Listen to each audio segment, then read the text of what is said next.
জিহাদের পথে যদি লাশ হয়ে যায়, দোহাই লাগি মাগো কেঁদো না, হাসরের মাঠে বলবে তুমি হেসে, আল্লাহ আমি শহীদের মা। জিহাদের পথে যদি লাশ হয়ে যায়, দোহাই লাগি মাগো কেঁদো না, হাসরের মাঠে বলবে তুমি হেসে, আল্লাহ আমি শহীদের মা। জিহাদের পথে যদি লাশ হয়ে যায়, শহীদেরা মরে না মা, ওরা রয় বেঁচে, জান্নাতি পাখি হয়ে উড়ে যায় আরশে। শহীদেরা মরে না মা, ওরা রয় বেঁচে, জান্নাতি পাখি হয়ে উড়ে যায় আরশে। আল্লাহর মেহমান কত তার সম্মান, আল্লাহর মেহমান কত তার সম্মান, সবারই নসিবে তা কভু জোটে না। জিহাদের পথে যদি লাশ হয়ে যায়, দোহাই লাগি মাগো কেঁদো না, হাসরের মাঠে বলবে তুমি হেসে, আল্লাহ আমি শহীদের মা, আল্লাহ আমি শহীদের মা। আলহামদুলিল্লাহ, আজ জলসার সম্মানিত নির্ধারিত সুবর্ণ আপনাদের মসজিদের সভাপতি সাহেব, এছাড়া এই গ্রামে ইসলাম দরদি, কোরআন প্রেমিক, আল্লাহ তার রসুল প্রেমিক আব্বাজান ও যুবক ভাইরা সামনে বসে থাকা, পার্শ্বস্থ গ্রাম থেকে আগত অতিথি সকল, পর্দার আড়াল থেকে আমার কণ্ঠ শ্রবণকারিণী সম্মানিতা মা এবং বোনেরা, স্নেহভাজন ছোট ছোট বাচ্চারা,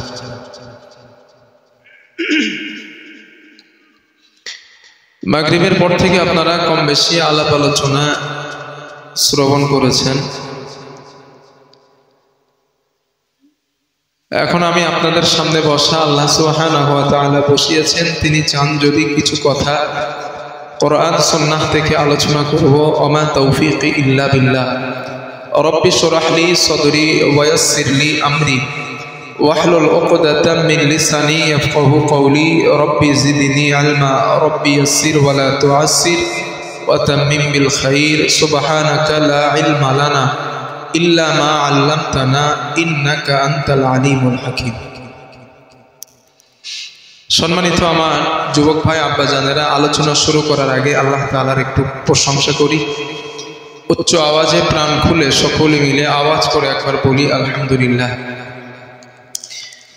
দো জাহানের বাদশাহ হাবিবুনা সানাদুনা হাবিবে কুলুবিনা শফিউল মুজনবিন রাহমাতুল লিল আলামিন হুজুরের প্রতি জানাই দরুদ পড়ি সাল্লাল্লাহু আলাইহি ওয়াসাল্লাম, সাল্লাল্লাহু আলাইহি ওয়াসাল্লাম।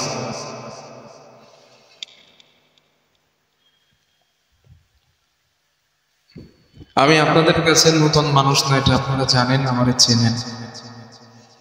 বিগত বছর আপনাদের কাছে এসেছিলাম, আল্লাহ নিয়ে এসেছিলেন, এবছরও এনেছেন। গতদিন এই পাশে এসেছিলাম, গিয়েছিলেন ওইখানে? আচ্ছা, মাশাআল্লাহ। তো ওখানের আলোচনা শুনেছেন, গত বছরও শুনেছেন, আরো আশেপাশে বলেছিলাম। কি কমনে বলেছিলাম মনে নেই, কারণ আমার আলোচনা ঠিক নেই।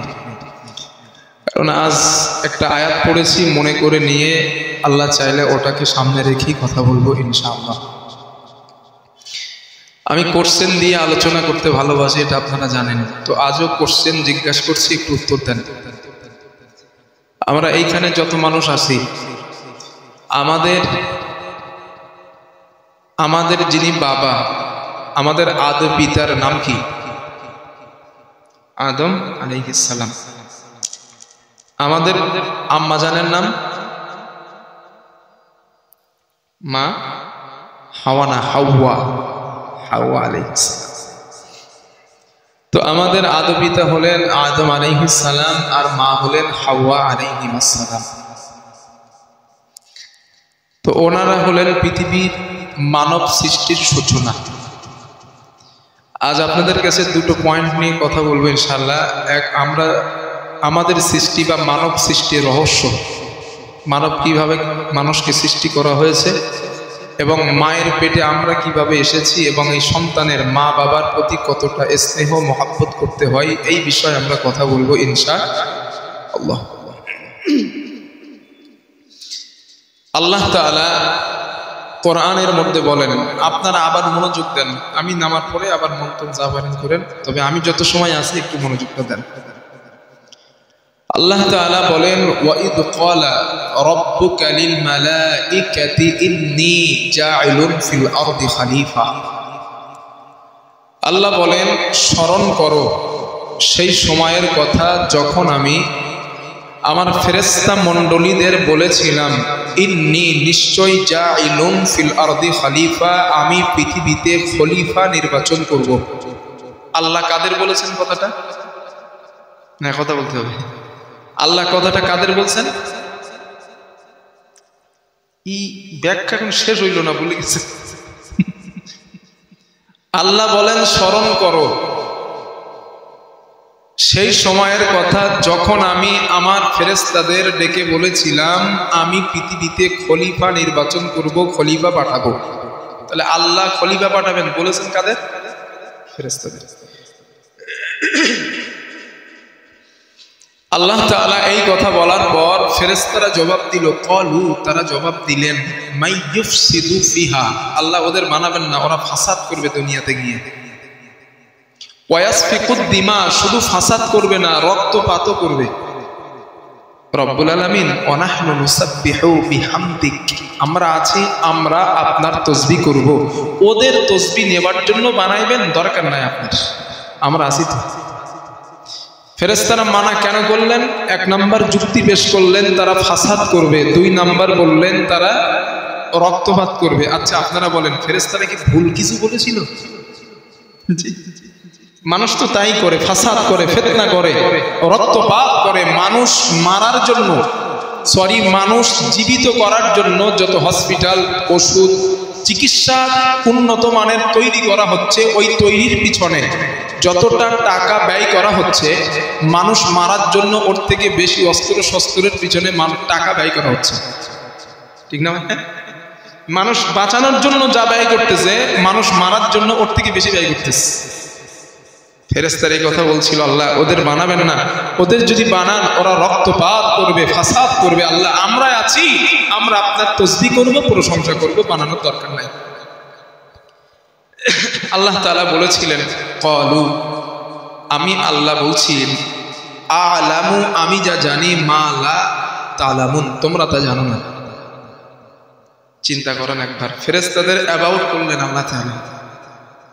কত ভালো না বাসলে তিনি অ্যাবাউট করেন। আল্লাহর সেই ফেরেশতা যারা আল্লাহর হুকুমের এক চুল পরিমাণ নাফরমানি করেন না, সেই ফেরেশতাদের কথা অ্যাবাউট করলেন আর জবাব দিলেন, ইন্নী আ'লামু, আমি যা জানি, মা লা তা'লামুন, তোমরা জানো না। তো ঠিক আছে, আল্লাহ বানান। আমার বন্ধুগণ, বুখারীর বর্ণনায় পাওয়া যায়, আল্লাহ তাআলা চারজন ফেরেশতাকে বললেন, জিবরাইল, আজরাইল, মিকাইল আর ইসরাফিল, চারজনকে বললেন, ও আমার মালাইকাদের দল, তোমরা দুনিয়ার জমিনে যাও, ওইখান থেকে তোমরা মাটি সংগ্রহ করো, মাটি আনো। চারজন ফেরেশতা জমিনের মধ্যে আসলেন, জমিনের মধ্য থেকে হাদিসের বর্ণনায় নবী বলেন বিভিন্ন কালারের মাটি ফেরেশতা 4 জন সংগ্রহ করলেন। ওই মাটিটা আল্লাহর কাছে নিয়ে গেলেন। আল্লাহ বলেন জানো ওই মাটিটা কেমন মাটি ছিল? আল্লাহ বলেন তিনুল লাজিব। ওই মাটিটা ছিল এঁটেল মাটি, চিট মাটি। আল্লাহ বলতেছে ফেরেশতারা আমার কথা শোনার পর যেই মাটিটা আমি আল্লাহর কাছে নিয়ে আসলাম ওই মাটিটা ছিল এঁটেল মাটি, চিট মাটি। আমি চিন্তা করলাম এই এঁটেল মাটি, চিট মাটি দিয়ে আদম বানানো যাবে না, আমি তো পারবো কিন্তু বানাবো না। আল্লাহ তাআলা সূর্যকে আসমানকে অর্ডার করলেন ইয়া শামসি হাররিক আলাইহি, হে সূর্য, হে আসমান, তোর উপর থেকে তোর মধ্য থেকে এই মাটির উপরে বৃষ্টির পানি ঢেল 40টা বছর। একটানা 40 বছর বৃষ্টির পানি দেওয়া হলো।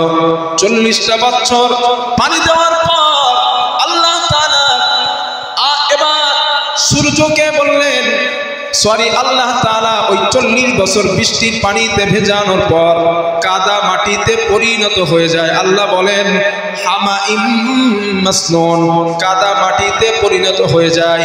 কাদা মাটি হবার পর খালাকাল্লাহু আদম আলা সূরাতি 60 দিরা। আল্লাহর হাবিব বলেন আমার আল্লাহ ওই 60 গজ লম্বা বানিয়ে আমাদের বাবা আদম আলাইহিস সালাতু ওয়াস সালামের স্ট্রাকচারকে বানালেন। গজ 60। রাসূল হাদিসে বলেছেন কিয়ামতের দিন যারা জান্নাতে যাবে ওদের দৈহির্ঘ্যতা হবে 60 গজ, আদম নবীর মতো। আর দেখতে সুন্দর হবে ইউসুফ আলাইহিস সালামের মতো, এত সুন্দর হবে। আর আদম নবীর মতো 60 গজ। প্রশ্ন, এত বড় আল্লাহ কেন বানাবেন? কারণ জান্নাতের নাজ নেয়ামত এই ছোট পেট থাকলে তো খাইতে পারবো না। এত নাজ নেয়ামত, যেদিকে তাকাবোই নেয়ামত, যেদিকে দেখবোই নেয়ামত। তো এত নাজ নেয়ামত যদি ছোট পেট হয় তো কতটা খাবো? আমার তো মনের নিয়ত আল্লাহ যদি দয়া করে জান্নাত দাও, জান্নাতে গিয়ে শুধু খাবো আর। কারণ জান্নাতে যাবো তো খাবার জন্যই না, শুধু খাবো জান্নাতে গিয়ে ইনশাআল্লাহ। ইনশাআল্লাহ বলেন। আমার বন্ধুগণ, হযরত আদম আলাইহিস সালাতু ওয়াস সালামের 60 গজ লম্বা বানানো দেহ বানানো হয়ে যাবার পর ওই মাটিটা কিন্তু এখনো নরম মাটি, কাদা মাটি। আল্লাহর নবী বলেন আল্লাহ তাআলা সূর্যকে অর্ডার করলেন ইয়া শামসি হাররিক আলাইহি 40 সানা। হে সূর্য, এই কাদা মাটির উপরে 40টা বছর তুই তাপ দে। আল্লাহর নবী বলেন একটানা 40টা বছর তাপ দেওয়ার পর ওই কাদা মাটি হয়ে যায় কাল সলসলিন কাল ফাখফার, ফনফনে মাটিতে কাদা মাটি পরিণত হয়। মানে আমাদের বাবা আদম আলাইহিস সালামের দেহটা ফনফনে মাটিতে পরিণত হয়ে যায়। এবার আপনারা বলেন 3 40 কত হয়? 120। এইটা একটু মনে রাখবেন, 120টাই দেহ বানানো কমপ্লিট। জান্নাতের মধ্যে পয়গম্বর আদম আলাইহিস সালামের দেহটা শোয়ানো, এখনো তিনি মাটির কাঠামো, ওনার কোনো দাম নাই। আল্লাহ কোরআনে বলেন হাল আতাক আলাল ইনসানি হিনুম মিনাদ দাহরি লাম ইয়াকু শাইআম মাযকুরা। ও মানুষ, তোমাদের জীবনে কি এমন সময় ছিল না যখন তোমাদের নাম ছিল না, দাম ছিল না, অস্তিত্ব ছিল না, কোনো পরিচয় ছিল না, তোমাদের কেউ জানতো না, কেউ চিনতো না। আমি আল্লাহ তাআলা তোমাদের বাবাকেও যেমন পরিচিতি দান করলাম, আমি আল্লাহ তাআলা তোমাদেরকেও তেমন পরিচিতি দান করলাম। আল্লাহ বলেন কেমনে বানালাম? শোনো, খালাকাল ইনসান, আমি মানুষ তৈরি করলাম, আমি মানুষ বানালাম।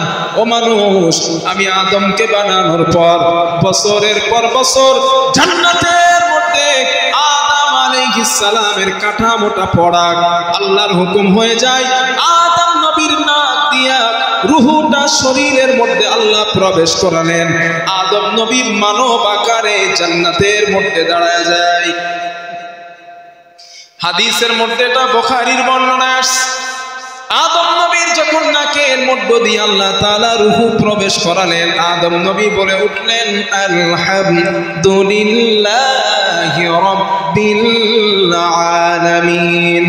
সমস্ত প্রশংসা সেই আল্লাহর জন্য যিনি গোটা জগতের রব। এই জন্য হাসি উঠলে জবাব দেওয়া কি মাসলাই? হাসি উঠলে আলহামদুলিল্লাহ বলা কি জানা আছে? ওয়াজিব, ভালো না, না দিলে গুনাহ হবে, কবিরা গুনাহ। আপনার হাসি উঠছে, হাসি ওঠার পর যদি আলহামদুলিল্লাহ না বলেন কবিরা গুনাহ হবে, মাসালা। আর যে শুনবে ওই হাসিটা সে ইয়ার হামুকাল্লাহ না বললে সেও গুনাহগার। চিকিৎসা বিজ্ঞানীরা এটা নিয়ে রিসার্চ করে বলেছেন, মানুষ যখন হাসে, মানুষের যে সেল নার্ভগুলো আছে শরীরে, হিউম্যান বডি বা ব্রেনের মধ্যে যে কোষ, ওই কোষের সঙ্গে জড়িত পৃথিবীর অসংখ্য ভাইরাস ব্রেনের মধ্যে, শরীরের মধ্যে বাসা বাঁধে। যখন মানুষ হাসি দেয় লক্ষ লক্ষ ভাইরাস তার নাকের সঙ্গে, ওই হাসির সঙ্গে বার হয়ে যায়। তো আল্লাহ তাআলা শরীর থেকে ভাইরাস বার করে দিলেন, তো আল্লাহর প্রশংসা কেন করবেন না? করা উচিত। আমার বন্ধুগণ, হযরত আদম আলাইহিস সালাতু ওয়াস সালাম তিনি যখন আলহামদুলিল্লাহ বলে উঠলেন, তিনি মানব আকারে ধারণ করলেন, মানব হয়ে গেলেন। জান্নাতের মধ্যে আল্লাহ তাআলার পয়গম্বর আদম ঘোরাফেরা করেন, ঘোরাফেরা আরম্ভ করলেন, কিন্তু বড্ড একা একা লাগে। কেউ তো না একা। আল্লাহ তাআলা আদম নবীর বাম পাজর থেকে একটা হাড় আল্লাহ তাআলা নিলেন। ওই বাম পাজরের হাড়টা বাঁকা, ওই বাম পাজরের হাড়টা নিয়ে আল্লাহ তাআলা তার জীবন সঙ্গিনী মা হাওয়া আলাইহিস সালামকে আল্লাহ তৈরি করলেন। আল্লাহ বললেন, আদম এইটা তোমার সঙ্গিনী হিসাবে আমি আল্লাহ তোমাকে বানায় দিলাম। জান্নাতের মধ্যে মোহরানা লাগবে, স্ত্রী তো মোহরানা দিতেই হবে। নবী আদম হাত ধরতে যাবে না, স্টপ, দাঁড়াও, এত সহজ।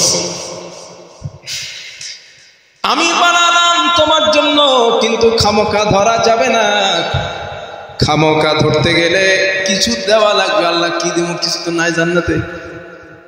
হাদিসের বর্ণনায় পাওয়া যায়, রাসূলুল্লাহ সাল্লাল্লাহু আলাইহি ওয়াসাল্লাম বলেন, আল্লাহ তাআলা আদম নবীকে জান্নাতের মধ্যে আমার উপরে দরুদ পড়িয়েছিলেন। আল্লাহ রাসূল বলতেছে, আমার উপরে দরুদটাই ছিল আমাদের বাবা আদম আলাইহিস সালামের মোহরানা। সহিহ বর্ণনা এসেছে। আর আমরা তো পড়তেই চাই না দরুদ। মোহরানা দিয়ে দিলেন, আর মোহরানা দিয়ে এখন যেন আবার এই মাসলার কাজে লাগায় না যে দরুদ দিয়ে মোহরানা দেব।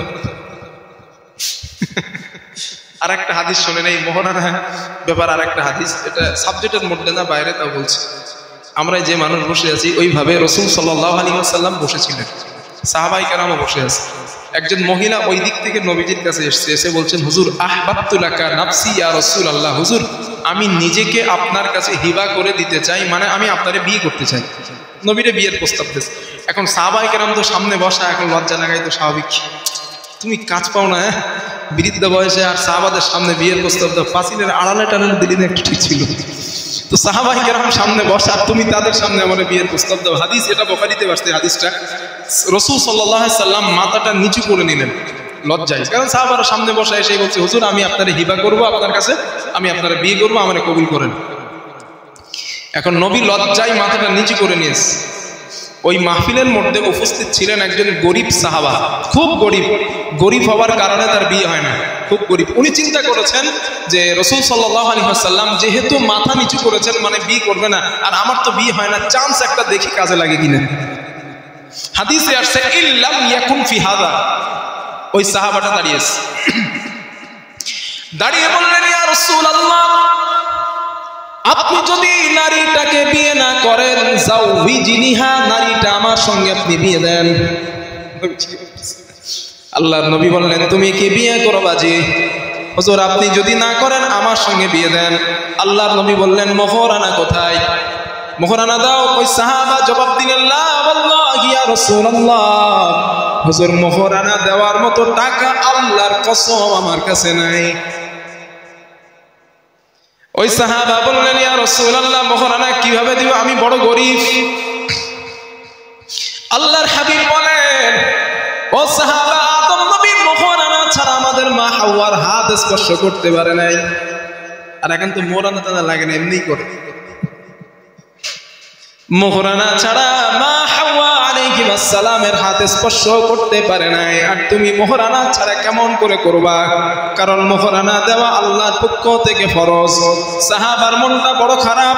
রাহমাতুল লিল আলামিন ওই সাহাবাকে বললেন, সাহাবা ইযহাব ইলা আহলিকা, তুমি তোমার বাড়িতে চলে যাও। ফানজুর হাল তাজিদু ইনদিকা মিন শাই, বাড়িতে গিয়ে দেখবা কোন জিনিস যদি তুমি পাও, ওই জিনিসটা তুমি আমার কাছে নিয়ে আসবা। ওইটার বিনিময় আমি রাসূলুল্লাহ এই নারীটার সঙ্গে তোমার বিয়ের ব্যবস্থা করে দিব। হাদিসে নবী বলেন, ও সাহাবা, যদি তুমি ওয়ালাউ খাতিমান বিল হাদিদ, তুমি যদি বাড়িতে একটা লোহার আংটিও পাও, ওই আংটিটা তুমি আমার কাছে নিয়ে আসবা। ওই আংটির বিনিময় আমি নবী নারীটার সঙ্গে তোমার বিয়ের ব্যবস্থা করে দিব। সাহাবা চিন্তা করলেন, দৌড়ে বাড়ি গেলেন। বাড়িতে গিয়ে খোঁজ করলেন, কিন্তু না, এত গরিব সাহাবা বাড়িতে কিছুই পেলেন না। আল্লাহর হাবিবের কাছে আসলেন। আসার পরে বললেন, ইয়া রাসূলুল্লাহ, হুজুর আমার বাড়িতে আমি কিছুই পাই নাই। আল্লাহর নবী বলেন, সাহাবা, মোহরানা ছাড়া তো আমি বিয়ে দিতে পারি না, কারণ আল্লাহর ফরজ বিধান আমি নবী অমান্য করতে পারি না, আর পারবো না। ও সাহাবা, বিয়ে হবে না, তুমি চলে যাও। সাহাবার মনটা বড় খারাপ। বিয়ে না করে সাহাবাকে যেতে হয়। কিছু দূর যাওয়ার পর আল্লাহর নবী ডাকলেন, এদিকে এসো, শোনো। নবী জিজ্ঞাসা করলেন, ও আমার সাহাবা, তুমি কি কোরআনের কোন সূরা মুখস্থ পারো? নবীজি বলতেন, কোন সূরা কি তোমার মুখস্থ আছে? ওই সাহাবা বললেন, সূরাতুল মাইস, সূরাতুন কাযা ওয়া কাযা। হুজুর কোরআনের ওই সূরাগুলো আমার মুখস্থ। আল্লাহর নবী বললেন, টেনশন করো না, ওই সূরাগুলো তোমার বিবিকে মুখস্থ করিয়ে দিবা। এটাই তোমার জন্য আমি রাসূলুল্লাহ মোহরানা হিসাবে ধার্য করে দিলাম। যাও, দিয়ে দিলাম, তুমি বিয়ে করে নাও। আর নারীকে জিজ্ঞাসা করলেন যে, তুমি কি জানো সূরাগুলো? না হুজুর, আমি এটা জানি না। নবীজি বললেন, যেহেতু তুমি জানো না আর তোমার স্বামী জানে, এ তোমাকে মুখস্থ করার দায়িত্ব দিচ্ছে। তুমি মুখস্থ করা হয়ে তোমার কমপ্লিট হয়ে গেলে তোমার মোহরানা সহ্য। জি হুজুর, আমি রাজি। এই হাদিসটা এই জন্য শোনালাম, আদম আলাইহিস সালাম আমাদের নবীর প্রতি দরুদ পড়ে মোহরানা দিলেন। আর নবীর জামানায়, এটা বুখারীর বর্ণনায়, নবীর জামানায় সাহাবা কোরআনের আয়াত দিয়ে মোহরানা দিলেন, যেন এই দুইটা হাদিস আবার কাজে লাগায় না বর্তমান জামানায়। কারণ এই জামানায় এই হাদিস আমল করার জন্য বর্তমান সময় আমাদের জন্য বৈধ না, হাদিস সহিহ হইলেও। কেন বলেন দিন? কারণ এই ব্যাখ্যাটা নেন। ওই সাহাবাকে নবীজি কোরআনের আয়াত দিয়ে মোহরানা দিলেন, যেই সাহাবার বাড়িতে লোহার আংটি পরিমাণ সম্পদ ছিল না। এখন গোটা পৃথিবীতে একটা মানুষকে এমন পাওয়া যাবে যার বাড়িতে 100 টাকা পরিমাণ সম্পদ নেই। যদি এমন মানুষ না থাকে, তাহলে হাদিস আপনি কাজে লাগাইবেন কেন? কাজে লাগবে না। এই জন্য হাদিসে পেলেই আমল করতে হবে এমন কোনো বিষয় না। হাদিসে থাকলেই যে বুখারীতে আছে আমল করি না, এটা সুযোগ নেই। হাদিসের ব্যাখ্যা দেখতে হবে আগে। আমার বন্ধুগণ, হযরত আদম আলাইহিস সালাতু ওয়াস সালাম মোহরানা দিয়ে দিলেন। আল্লাহ বললেন, আদম, তোমার বিবি তোমার জন্য হালাল। দুইজন স্বামী স্ত্রী জান্নাতে আছে। এবার আল্লাহ তাআলা ফেরেশতাদের ওই প্রশ্নের জবাব আল্লাহ দিবেন। আল্লাহ পাকের ফেরেশতারা যে বলেছিলেন বানাবেন না, ওরা ফাসাদ করবে, মারামারি করবে, আল্লাহ ওদের নিষেধাজ্ঞার জবাবটা দিবেন। আল্লাহ তাআলা বলেন, ওয়াল্লামা আদামাল আসমাআ কুল্লাহা সুম্মা আরাদাহুম আলাল মালাইকা ফাকালা আনবিউনি বিআসমাই হাউলাই কুনতুম صادقين আল্লাহ তাআলা সমস্ত জিনিসের নাম আদমকে বলে দিয়েছে এটার নাম আসমান এটার নাম জমিন এটার নাম পাহাড় এটার নাম পর্বত সব ইলম আল্লাহ আদম আলাইহিস সালামকে দিয়েছেন এবার ফেরেশতাদেরকে বললেন ও আমার ফেরেশতারা তোমরা এবার বলো এই জিনিসটার নাম কি এটার নাম কি ওটার নাম কি আল্লাহ তাআলা জিজ্ঞেস করলেন ফেরেশতারা জবাব দিলেন ক্বালু সুবহানাকা লা ইলমা লানা ইল্লা মা আল্লামতানা ইন্নাকা আনতাল আলিমুল হাকীম ওয়া আমাদের রব তোমার পবিত্রতা আমরা বর্ণনা করলাম আল্লাহ আমরা ততটুকুই জানি যতটুকু আপনি আমাদেরকে জানিয়েছেন আল্লাহ তাআলা আমরা এর বেশি কিছু জানি না আপনি যতটা আমাদেরকে জানিয়েছেন অতটাই আমরা জানি আল্লাহ বললেন আদম এবার তুমি বলো হযরত আদম আলাইহিস সালাতু ওয়াস সালাম সমস্ত জিনিসের নামগুলো বলে দেওয়া আরম্ভ করলেন এটার নাম জমিন ওটার নাম আরশ ওটার নাম কুরসি ওটার নাম আসমান ওটার নাম জমিন ওটার নাম পাহাড় ওটার নাম পর্বত একের পর এক ঘটনাটা বলে দেয় প্রত্যেকটা জিনিসের নাম বলে দেয় ফেরেশতাদের চোখ বলে হায় হায় ঘটনা কি রে আমরা এতদিন ধরে আল্লাহর কাছে আছি কিচ্ছু জানলাম না এই তো একটু আগেই পড়েছিল এখন উঠে সব জানলো কেমনে আল্লাহ তাআলা বলছিল তোমরা তো এরকম একে বানাতে মানা করছিলে না আল্লাহ বুঝি নাই তুই ইনার মধ্যে এমন কেরামতি যদি আছে এটা তো বুঝতে পারি না আগে আল্লাহ বললেন শুধু কেরামতি বললে হবে না শুধু আদমের বলা দেখে আশ্চর্য হলে হবে না উসজুদু লিআদম তোমরা আদমকে সিজদা দাও আদমরে সিজদা দাও আল্লাহ বলেন ফাসাজাদু সমস্ত ফেরেশতা সিজদায় পড়ে যায় আদম আলাইহিস সালাম দাঁড়ানো আদম আলাইহিস সালামের সামনে ফেরেশতা মণ্ডলী সিজদায় পড়ে যায় আল্লাহ বলেন ইল্লা ইবলিস বেটা সিজদায় পড়ে না আল্লাহ জিজ্ঞাসা করছে ইবলিস সিজদা দিলে না কেন ইবলিস বলেন আল্লাহ খালাকতানি মিন নার ওয়া খালাকতাহু মিন তিন আমি আমারে বানিয়েছেন আগুন দ্বারা আদমরে বানিয়েছেন মাটি দিয়ে ও আল্লাহ আনা খায়রুম মিনহু আমি ওর থেকে অনেক ভালো কারণ আমার কাজ ঊর্ধ্বমুখী আদমের কাজ নিম্নমুখী আল্লাহ আমি ওর থেকে অনেক ভালো আল্লাহ বললেন ক্বালা ফাখরুজু মিনহা ফাইন্নাকা রাজিম অভিশপ্ত মরদুদ তুই বার হয়ে যা কারণ আমি আল্লাহর সামনে অহংকার চলে না আমি আল্লাহ অহংকার পছন্দ করি না বার হয়ে যা ক্বালা ফাখরুজ করা যায় এখন পুরো বার হয়ে যায় এখান থেকে ফাইন্নাকা রাজিম মরদুদ চলে যা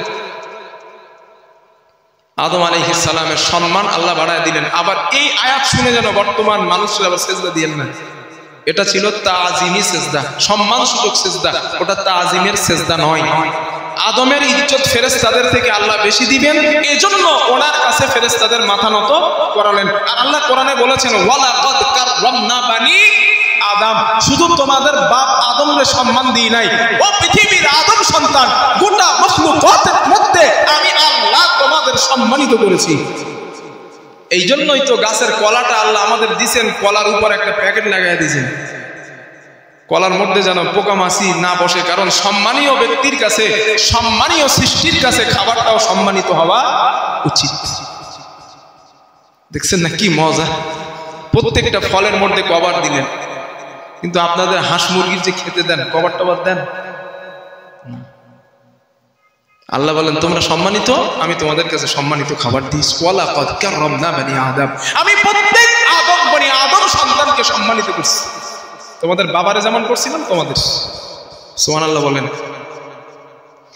আপনাদের সে আগের কথাটা এবার জিজ্ঞেস করি আপনারা একটু বলেন দিন আদম আলাইহিস সালাম কত বছর জান্নাতের মধ্যে পড়েছিলেন 120 ভেরি গুড আদম আলাইহিস সালাম 120 বছর লাম ইয়াকুন শাইআম মাসকুরা উল্লেখ করার মতো কিছু ছিলেন না উল্লেখ করার মতো কোনো বিষয়বস্তু তিনি ছিলেন না 120 বছর ঠিক আমরাও মায়ের পেটে 120 দিন উল্লেখ করার মতো কিছুই ছিলাম না দেখেন আল্লাহ কি বলেন আল্লাহ তাআলা বলেন ওয়ালাকাদ খালাকনাল سلالة من طين ثم جعلناه نطفة في قرار مكين ثم خلقنا النطفة علقة فخلقنا العلقة مضغة فكسونا العظام لحما ثم أنشأناه خلقا آخر فتبارك الله أحسن الخالقين জোরে বলেন আল্লাহু আকবার আল্লাহ তাআলা বলেন বান্দারে ওয়ালাকাদ খালাকনাল ইনসান আমি আল্লাহ মানুষ বানালাম মিন সুলালাতিন মিন তিন মাটির নির্যাস থেকে আল্লাহ প্রথম মাটির নির্যাস কেন বললেন কারণ আদম আলাইহিস সালামের উৎস মাটি থেকে আর ওনার স্বামী আর স্ত্রীর মিলনের মধ্য দিয়ে আর বাকি সন্তান দুনিয়ার জমিনে আল্লাহ পাঠালেন এই জন্য আল্লাহ বলেন মাটির নির্যাস থেকে বানালাম মানুষ এরপরে কি করলাম শোনা সুম্মা জাআলনাহু নুতফাতান ফি করারিন মাকিন আমি আল্লাহ তাআলা এক ফোঁটা নাপাক পানি দ্বারা তোমাদেরকে পৃথিবীতে প্রেরণ করলাম মহিলার বক্ষপিণ্ড দিয়ে পুরুষের পৃষ্ঠদেশ থেকে এক ফোঁটা নাপাক পানি বাবার পুরুষের শুক্রাণু মহিলার ডিম্বাণু আল্লাহ বলেন এই দুটোকে আমি একত্রিত করলাম একত্রিত করার পর ওই এক ফোঁটা নাপাক পানিকে আল্লাহ বললেন নুতফা এক ফোঁটা নাপাক পানি মহিলার গর্ভে চলে যায় মহিলার গর্ভে যাওয়ার পর ওই এক ফোঁটা নাপাক পানি 40টা দিন হয়ে যাওয়ার পর আমি আল্লাহ তাআলা আলাকা আমি আল্লাহ পাক ওটাকে রক্তপিণ্ডে আকার দিলাম আমি আল্লাহ রক্তপিণ্ড করলাম 40 দিন রক্তপিণ্ড হয়ে থাকলো 40টা দিন চলে যাবার পর মুদুগা আমি আল্লাহ ওটা মাংসপিণ্ড করলাম এবার 340 কত হয় 120 আর এই 340 আল্লাহ বলেন তোমাদেরও উল্লেখ করার কিছু ছিল না তোমাদের বাবা আদম আলাইহিস সালাম 120 বছর উল্লেখ করার মতো কিছুই ছিলেন না ঠিক বান্দা তোমরাও মায়ের গর্ভের মধ্যে 120 দিন কিছু ছিল না এরপরে কি করছে জানো আল্লাহ তাআলা বলেন ফাকাসাউনাল ইযামা লাহমা এরপরে আমি আল্লাহ তাআলা একটা স্ট্রাকচার বানালাম একটা বডি তৈরি করলাম স্ট্রাকচার বডি বানানোর পর আমি আল্লাহ তাআলা ওই বডির উপরে স্ট্রাকচার কাঠামোর উপরে মাংস এবং চামড়া দিয়ে ছেড়ে দিলাম আল্লাহ তাআলা বলেন 4 মাস ধরে আমি আল্লাহ পাক তোমার মায়ের পেটে এমন প্রক্রিয়ায় আমি বানালাম আল্লাহ বলেন বান্দা শোনো আমি আল্লাহ তাআলা কোথায় তোমারে তৈরি করলাম ও আমার বান্দা মায়ের গর্ভের মধ্যে ফি করারিন মাকিন একটা সুরক্ষিত জায়গা ওই সুরক্ষিত জায়গায় আমি আল্লাহ তাআলা বান্দা তোমারে তৈরি করলাম এই আয়াতের উপরে চিকিৎসা বিজ্ঞানীরা গবেষণা চালিয়েছেন মায়ের পেটের মধ্যে সুরক্ষিত জায়গা কোনটা 3টা রসুনের পর্দার মতো রসুনের খোলা থেকেও হালকা পর্দা ওই পর্দাকে আল্লাহ তাআলা জুলুমাতিল ফি সালাসা 3টা অন্ধকার পর্দা নবীজি বলেছেন বিজ্ঞানীরা রিসার্চ করে বলেন ওই পর্দাগুলো এতটা ক্ষমতাধর পর্দা আল্লাহ বলেন পৃথিবীর কোন জাত কোন প্রদর্শন মায়ের গর্ভের মধ্যে প্রবেশ করতে পারবে না আর চিকিৎসা বিজ্ঞানীরা বলেছেন যদি দুনিয়ার জমিনে একটা কাঁচ গ্লাস দ্বারা ঘর বানানো হয় ওই ঘরের মধ্যে একটা অক্সিজেন দিয়ে মানুষকে দিয়ে দেওয়া হয় ওই ঘরের মধ্যে পৃথিবীর জাত প্রদর্শন প্রবেশ করা সম্ভব কিন্তু আল্লাহ তাআলা যেই প্রক্রিয়ায় মহিলার গর্ভে মানুষ আল্লাহ পাক বানান ওইখানে পৃথিবীর কোন জাত প্রদর্শন যাওয়া সম্ভব না জোরে জোরে বলেন সুবহানাল্লাহ এটাই আল্লাহর কুদরত আর এটাই আল্লাহর পাওয়ার এই জন্য তো পৃথিবীর কোন বিজ্ঞানী আজ পর্যন্ত পুরুষ এবং মহিলার হরমোন নিয়ে শুক্রাণু আর ডিম্বাণু নিয়ে ওইটা দিয়ে পৃথিবীর কোন জায়গায় দিয়ে সন্তান বানাইতে পারে না এটা সম্ভব না কারণ এই জাত পৃথিবীর প্রদর্শন এটা নষ্ট করে দিবে ওইটা থাকবে না। আর আল্লাহ বলেন আমি রাখি ফি করারিম মাকিন, সুরক্ষিত জায়গায়। আর সুরক্ষিত জায়গায় কি নবী বলেন ফি যুলুমাতিন সালাসা, তিনটা অন্ধকার পর্দার মধ্যে আল্লাহ রাখেন। আর বিজ্ঞানীরা রিসার্চ করছে যে কেমন জায়গায় আল্লাহ সৃষ্টিকর্তা ওইটারে বানানে, বাচ্চারে বানান, কি প্রক্রিয়ায় বানান। বিজ্ঞানীরা বলেছেন পুরুষের যে ডিম্বাণু, ওই ডিম্বাণু পুরুষের যেই শুক্রাণু, ওই শুক্রাণুর মধ্যে 20 কোটি শুক্রের অণু থাকে। খুব ভালো করে জায়গাটা শোনেন, আল্লাহ কত মহান চিন্তা করেন। একটু কম দেন তো, ডেকোরেটর কি আছে, জ্ঞান ওঠে। আল্লাহ তাআলা বলেন, চিকিৎসা বিজ্ঞানীরা বলেন পুরুষের এক ফোঁটা শুক্রাণুর মধ্যে 20 কোটি মানে 20 কোটি শুক্রের অণু থাকে। এই 20 কোটি অণু মায়ের জরায়ুর মধ্যে প্রবেশ করেন। মায়ের জরায়ুর মধ্যে প্রবেশ করার পর মহিলার যে ডিম্বাণু, ওইটার সঙ্গে লড়াই হয়। একদিন 2 দিন না, লড়াই হইতেই থাকে 40টা দিন। 40টা দিন লড়াই হয়ে যাবার পর 9,999,999টা শুক্রের অণু মারা যায়। বেঁচে থাকে একটাই, যেইটা বেঁচে ছিল ওইটা হলেন আপনি আর আমি। এইখান থেকে একটা শিক্ষা আমরা নিতে পারি যে মায়ের গর্ভের মধ্যে আমরা 99,99,99,999টাকে হারিয়ে পৃথিবীতে আমরা জয়ী হয়েছিলাম। তো পৃথিবীতে আমরা হেল্পলেস কেন হব? পরীক্ষায় পাস করিনি কেন ভেঙে পড়ব? ব্যবসা করতে গিয়ে লস খেয়েছি কেন হেল্পলেস হব?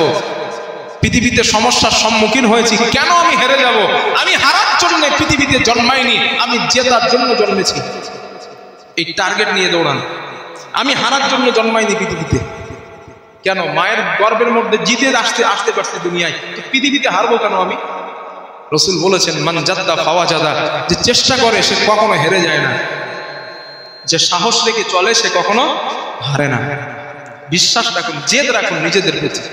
ব্যবসায় লস খেয়েছি তো কি হয়েছে, আরো চেষ্টা করবো। আমি দেখতে হবে কোন কিসের কারণে, কোন জিনিসের কারণে আমার ব্যবসায় লস হয়েছে, ওটা রিসার্চ করে বার করেন, গবেষণা করে বার করেন, ওই মাইনাসটাকে প্লাস করুন, ইনশাআল্লাহ আল্লাহ তাআলা আপনাকে সফলতা দেবেন।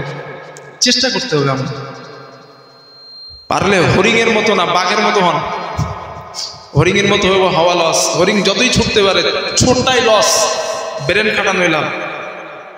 হরিণের মতো হন, বাঘের মতো। কারণ হরিণ দৌড় মারে, একটা লাফ দেয় 22 হাত দৌড়ায়, এক লাফে 22 হাত যায়। আর বাঘ একটা লাফ দিলে 20 হাত যায়। তাহলে দ্রুত ছুটতে পারে কে? হরিণ। এরপরেও বাঘের কাছে হরিণ ধরা পড়ে না চাচাজি? সব সময় ধরা পড়ে। ঘটনা কি? হরিণ তো বেশি ছোটে, কিন্তু বাঘ ছোটে কম। ও যদি 100 হাত লাফ মারে, 100 হাতের মধ্যে 100 হাতের মধ্যে আরো 200 হাত বেশি যাবে, 200 হাত বেশি যাবে। কিন্তু হরিণ এরপরেও বাঘের কাছে ধরা খায়। কারণ হলো হরিণ দৌড়ায় আর বারবার পিছনে তাকায়, বারবার পিছনে তাকায়, দেখি বাঘ মামা আমারে ধরছে কিনা, কত দূর আসছে দেখি, বারবার পিছনে তাকায়। আর বাঘ টার্গেট নাই, আমি হরিণকে ধরবই। এই টার্গেট নিয়ে বাঘ দৌড়াই বলে হরিণ বাঘের কাছে ধরা খেয়ে যায়। হরিণের মতো হন না, বেশি ছুটে লাভ নাই, ব্রেন খাটান, মেধা খাটান। বাঘের মতো টার্গেট নেন, জিতে যাবেন। পৃথিবীতে হারার জন্য জন্মায় না, ইনশাল্লাহ জিতবো বলেই জন্মেছে। টার্গেট নেন। আমার বন্ধুগণ, বিজ্ঞানীরা বলেন এই প্রক্রিয়ায় আল্লাহ তাআলা মানুষগুলারে মায়ের পেটের মধ্যে বানালেন, মায়ের পেটের মধ্যে তৈরি করলেন। 4 মাস চলে যাওয়ার পর, 4টে মাস অতিবাহিত হয়ে যাবার পর আল্লাহর পক্ষ থেকে একজন ফেরেশতা মায়ের রেহামের মধ্যে প্রবেশ করেন। তার শরীরে রূহ ফুঁকে দেওয়া হয়। রূহ ফুঁকে দেওয়া হয়। রূহুর ব্যাপারে আল্লাহ বলেন ইয়াসআলুনাকা আনির রূহ কুলির রূহু মিন আমরি রাব্বি ওয়া মা উতীতুম মিনাল ইলমি ইল্লা কলিলা। আল্লাহ তাআলা বলেন ও রাসূল,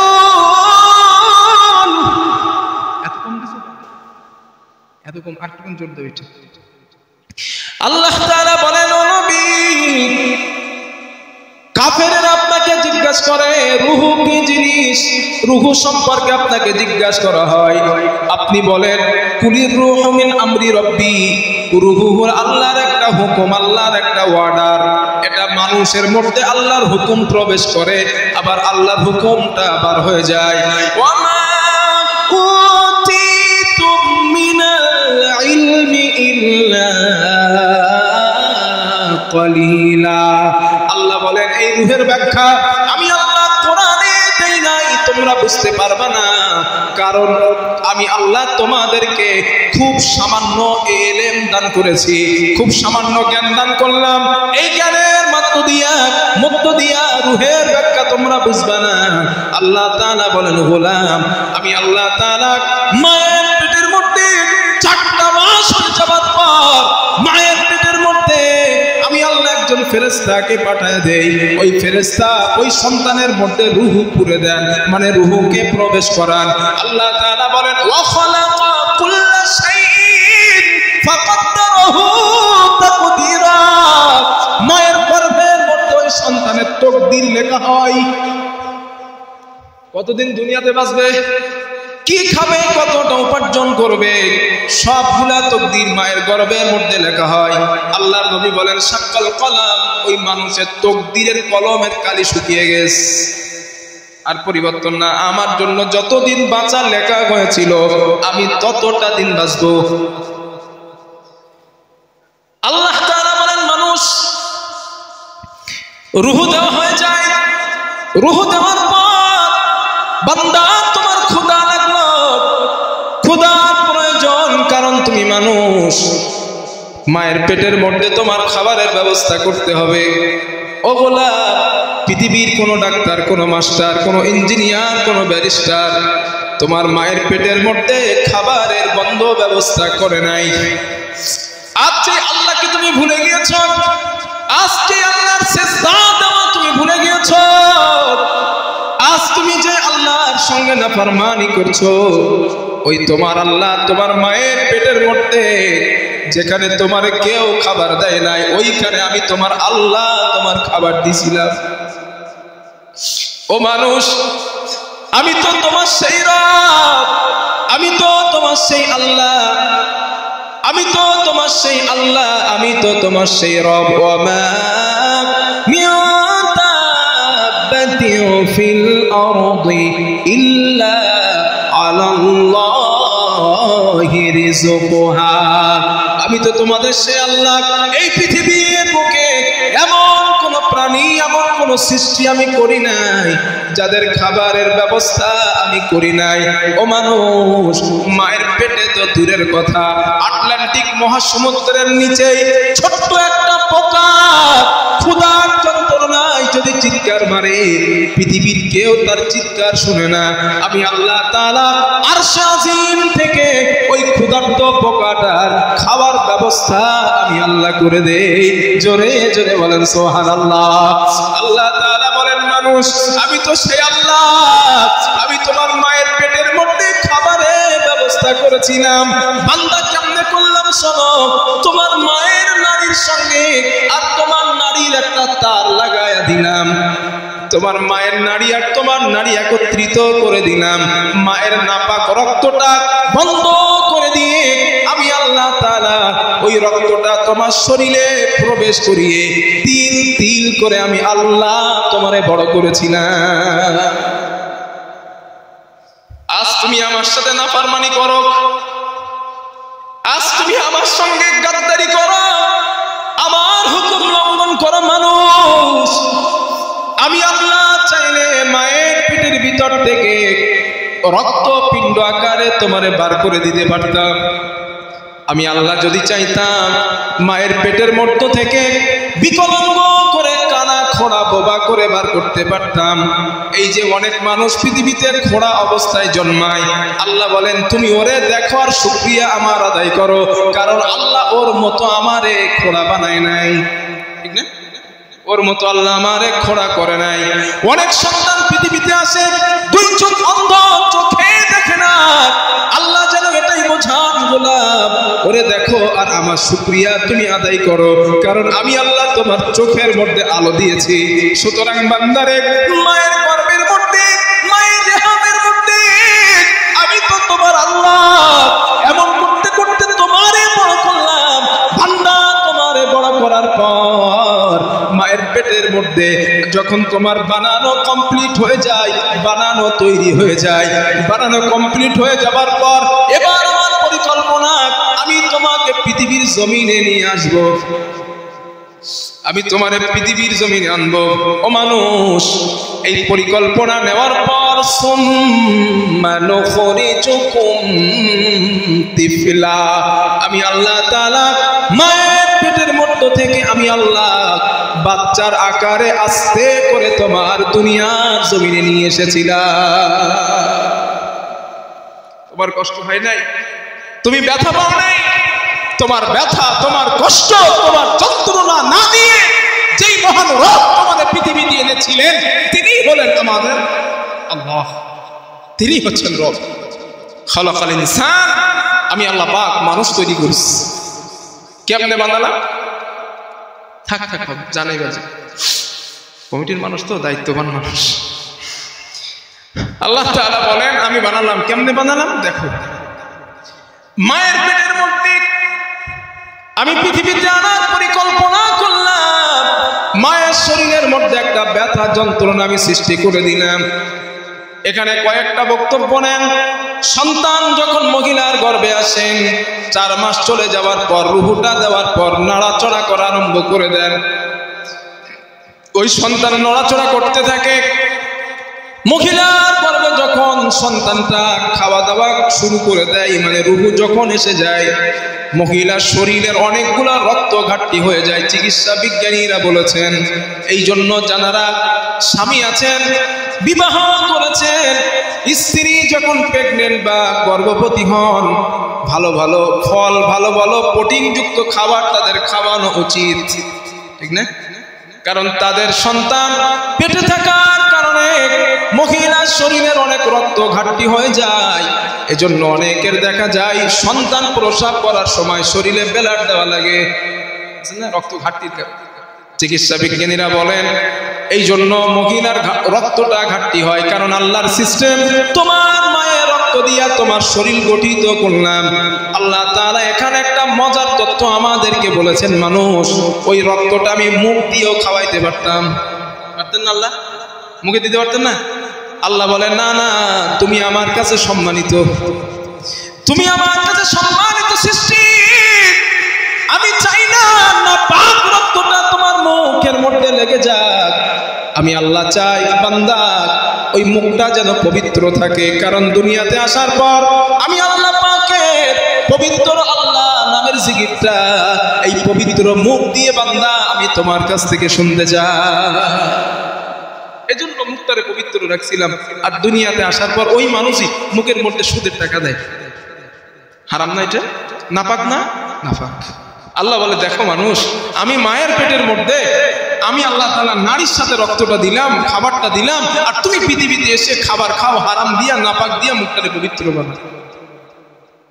মানুষ কত চিন্তা নিম্নমুখী হলে এমন করতে পারে? এই মুখ দিয়ে মিথ্যা কথা বলে। মিথ্যা কথা নাপাক না চাচাজি? নাপাক। তো মিথ্যা কথা বলে মুখটারে অপবিত্র বানায়। মুখ দিয়ে গীবত করে মুখটারে অপবিত্র বানায়। মুখ দিয়ে হারাম অর্থ খায়, মদ পান করে মুখটারে নাপাক বানায়। কেন? আল্লাহ তাআলা এই মুখটা মায়ের পেটের মধ্যে আমাদের পবিত্র রেখেছেন, যাতে মানুষ এই পবিত্র বানানো মুখ দিয়ে, পবিত্র মুখ দিয়ে আমার পবিত্র নামের জিকির তোমরা করো। এজন্যই তো আমি তোমার মুখটা পবিত্র রেখেছিলাম। কি করে তোমরা দুনিয়াতে আসার পর মুখটা অপবিত্র বানাও? হ্যাঁ, এটাই যদি আল্লাহ কিয়ামতের দিন জিজ্ঞাসা করেন, জবাব আছে আমাদের কাছে? অন্য কিছু জিজ্ঞাসা করতে হবে না, শুধু এতটুকু যদি জিজ্ঞাসা করেন যে মায়ের পেটের মধ্যে মুখ পবিত্র রাখছিলাম, দুনিয়া এসে কেন নাপাক করেছিলাম, এই প্রশ্নের জবাব জীবনে দেওয়া সম্ভব না। এই জন্য রাসূল বলেছেন, তো কিয়ামতের দিন আল্লাহ যদি কোনো বান্দাকে হিসাবের জন্য ধরেন, কোনো বান্দাকে তার জাহান্নাম ছাড়া মুক্তি নেই একদম। এই জন্য রাসূল আল্লাহর কাছে দোয়া করতেন, আল্লাহুম্মা হাসিবনি হিসাবাই ইয়াসিরা, আল্লাহ আমার হিসাব তারে সহজ করো, আল্লাহ আমার হিসাব তারে সহজ করো। আল্লাহ সাহাবারা বললেন, হুজুর সহজ হিসাব মানে কি? নবীজি বললেন, সহজ হিসাব কি জানো? কি হুজুর? রাসূল সাল্লাল্লাহু আলাইহি সাল্লাম বললেন, আল্লাহ যদি চান কোনো বান্দারে মাফ করে দেবেন, আল্লাহ চাইছেন ওরে মাফ করে দিব, আল্লাহ ওই বান্দাকে পর্দার একটা আড়ালে নিয়ে যাবেন, নিয়ে বলবেন, বান্দা আলিমতা কাযা ওয়া কাযা ওয়া মা আলিমতা কাযা ওয়া কাযা, দুনিয়ার জমিনে ওই পাপগুলো তুমি করেছিলে? বান্দা বলবেন, আল্লাহ করে ফেলছি। নবী বলেন, কলিজাটা গলার কাছে চলে আসবে, গলার কাছে, কলিজাটা গলার কাছে আসবে ভয়ে, আল্লাহ করে ফেলছি, মাফ করে দেন। আল্লাহ বলবেন, আরে তোরে মাফ করবো বলি তো এখানে আনছি না। সুবহানাল্লাহ। নবী বলেন, সাহাবারা, এইটাই হলো আল্লাহর কাছে সহজ হিসাব। এই জন্য এই দোয়াটা করতে ভুলবেন না, আল্লাহুম্মা হাসিবনি হিসাবান ইয়াসিরা। এই দোয়াটা সবসময় করবেন আল্লাহর কাছে।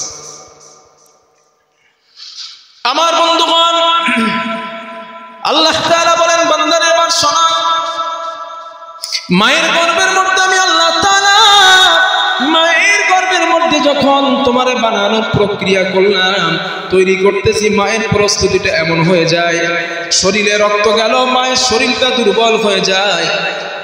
8 মাস 8 মাস হয়ে গেছে, পরিবারের সঙ্গে খেতে বসছে মা জননী। পরিবারের সঙ্গে যখন খেতে বসলেন, সন্তানটা পেটের মধ্যে জোরে একটা লাথি মেরেছে। লাথি মারার কারণে মা ভাতের থালাটা সামনে ঠেলে দিয়ে দাঁড়ায় বসে আর চোখের পানি ফেলে। পরিবারের লোক জিজ্ঞেস করেন, কেন এমন করলা? ভাতের থালা সামনে ঠেলে দিয়েছো, কেন ভাত খাও নাই? মা জননী জবাব দেন, সন্তান পেটের মধ্যে লাথি মেরেছে, বেদনা শুরু হয়ে গেছে। রাতের বেলা আমি নিজেও দেখেছি, রাতের বেলা হঠাৎ বিবির ঘুম ভেঙে যায়। কি হয়েছে? সন্তান লাথি মেরেছে, গুতা মেরেছে। রাতের বেলা ঘুমাতে পারে না। জনম দুঃখিনী মাও এমনটা করতেন, রাতের বেলা ঘুমাইতে পারতেন না। একদিন 2 দিন না, একটা না, 9টা মাস 10টা মাস এইভাবে কষ্ট সহ্য করলেন। ডান দিকে ঘুমাই, বাম দিকে সন্তান লাথি মারলো, বাম দিকে ঘুমাই, সন্তান ডান দিকে লাথি মারলো। ঠিক মতো খাইতে পারে না, ঘুমাতে পারে না। কিতাবের মধ্যে পাওয়া যায়, এই যে 6টা মাস 10টা মাস মা খেতে পারেন না, ঘুমাইতে পারেন না। 10 মাস রাত জাগরণ করে নফল নামাজ পড়লে যতটা সওয়াব হয়, কিতাবের মধ্যে পাওয়া যায় আমার আল্লাহ ওই মায়ের আমল নামায় 10 মাস নফল ইবাদতের সওয়াব লিখে দেন। জনম দুঃখিনী মা দিনের বেলা 10টা মাস পেট ভরে খানা খেতে পারেন না। পেট ভরে খানা না খেতে পারার কারণে 10 মাস রোজা রাখলে যতটা সওয়াব হতো, কিতাবের মধ্যে এসেছে মা জননীর আমল নামায় 10 মাস নফল রোজা রাখার সওয়াব আবার আল্লাহ লিখে দেয়। সন্তান ডেলিভারির সময় হয়ে গেছে, মা বিদায় নেবেন, প্রথম সন্তান। মা জননী হসপিটাল অথবা নার্সিং রুমের মধ্যে শিফট হবেন, ভর্তি হবেন। জনম দুঃখিনী মা স্বামীরে ঘরের একটা কোনায় ডাক দিয়েছে, একসঙ্গে 3টা বছর 4টা বছর সংসার করলাম, অনেক ভুল আপনার কাছে করে ফেলতে পারি, হয়ে যেতে পারে, আল্লাহর রাস্তায় আমারে মাফ করে দেন। আমি বাঁচবো কিনা জানি না, চলে গেলাম, বিদায় দেন। যদি ফিরে আসি তো বাকি জীবন দেখা হবে, আর যদি মারা যায় আল্লাহর রাস্তায় আমারে মাফ করে দেন, সংসারটা বোঝায় দিলাম। স্ত্রী ডেলিভারি রুমে চলে গেলেন। প্রসবের যন্ত্রণা, মৃত্যুর যন্ত্রণা যতটা কঠিন, প্রসবের যন্ত্রণা ওর অর্ধেকটা কঠিন। এটা আমার বানানো না, চিকিৎসা বিজ্ঞানীদের বক্তব্য। মানুষের শরীরে 40 ইউনিট ব্যথা সহ্য করার ক্ষমতা রাখে একটা মানুষ। 40 ইউনিট ব্যথা একটা মানুষ সহ্য করার ক্ষমতা রাখে। যদি 41 ইউনিট ব্যথা মানুষের শরীরে লেগে যায়, ওই মানুষের শরীরে লাগার কারণে মানুষটার সাথে সাথে মারা যায়। কিন্তু মহিলা যখন প্রসব করেন সন্তান, ওই মহিলা প্রসব করার সময়, সন্তান প্রসব দেওয়ার সময়, ভূমিষ্ঠ করানোর সময় যেই ব্যথা সহ্য করেন, বিজ্ঞানীরা বলেন 52 ইউনিট মানে 52 ইউনিট ব্যথা একজন মা জননীর সন্তান প্রসব করার জন্য সহ্য করতে হয়। সুম্মা নুখরিজুকুম তিফলা, আমি বাচ্চার আকারে তোমার পেট থেকে বার করছিলাম। আমার বন্ধুগণ, সন্তান দুনিয়ায় ভূমিষ্ঠ হল, মা জননী ভূমিষ্ঠ হওয়ার পর জিহাদের ময়দানের মতো মা রক্তাক্ত হয়ে গেলে সন্তান ভূমিষ্ঠ হলো। কিছু সময় পর সন্তানটা কাছে দেওয়া হয়। 10 মাস গর্ভধারণ করার ব্যথা, প্রসবের যন্ত্রণা, পেটে ধরার যন্ত্রণা, সন্তানের চক্ষু মুখ দেখার সঙ্গে সঙ্গে আল্লাহ তাআলা মার মন থেকে মুছে ফেলে দেয়, সব মুছে গেছে। এবার আল্লাহ বলেন, মানুষ তুমি দুনিয়াতে আসলা, মায়ের পেটের মধ্যে আমি তোমার নারীর সঙ্গে খাবার দিতাম, কিন্তু দুনিয়াতে আসছো, পৃথিবীর মধ্যে যে খাবারগুলো আছে ওই খাবারগুলোর মধ্যে অনেক জাত প্রদর্শন, পৃথিবীর বাতাসের মধ্যে জাত প্রদর্শন আছে, তুমি মারা যেতে পারো, তোমার হাত ব্লক হয়ে যেতে পারে। এই জন্য আমি আল্লাহ তাআলা পৃথিবীতে আসার আগে তোমার জন্য তোমার মায়ের বুকে আমি ঔষধ রিজার্ভ করে রেখেছি না।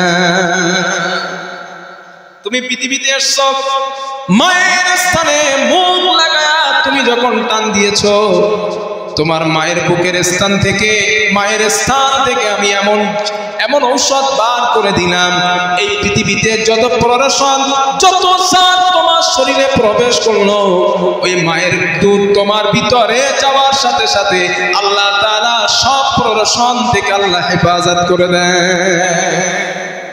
চিকিৎসা বিজ্ঞানীরা এই দুধ নিয়েও গবেষণা করেছেন, আল ফ্রম সায়েন্স কিতাবে এসেছে। চিকিৎসা বিজ্ঞানীরা বলেন, মায়ের যে আখ দুধটা হয়, মহিলা আখ দুধ যেটা, বা এই তো গ্রামগঞ্জে এগুলো ফেলে দেয়, বলে এগুলো খাওয়াতে নেই নাকি, শাল দুধ এগুলো খাওয়াতে নেই বলে। না, এটা ভুল কথা। হ্যাঁ, খাওয়াইতে হবে, এটা খবরদার ভুল করবেন না এটা। কারণ হ্যাঁ, অনেক প্রতিরোধ, কারণ আল্লাহ তো বলেই দিয়েছেন, তুমি পৃথিবীতে এসছো ছিলে একটা প্যাকেটের মধ্যে, যেখানে কোনো জাত ছিল না, প্রদর্শন ছিল না।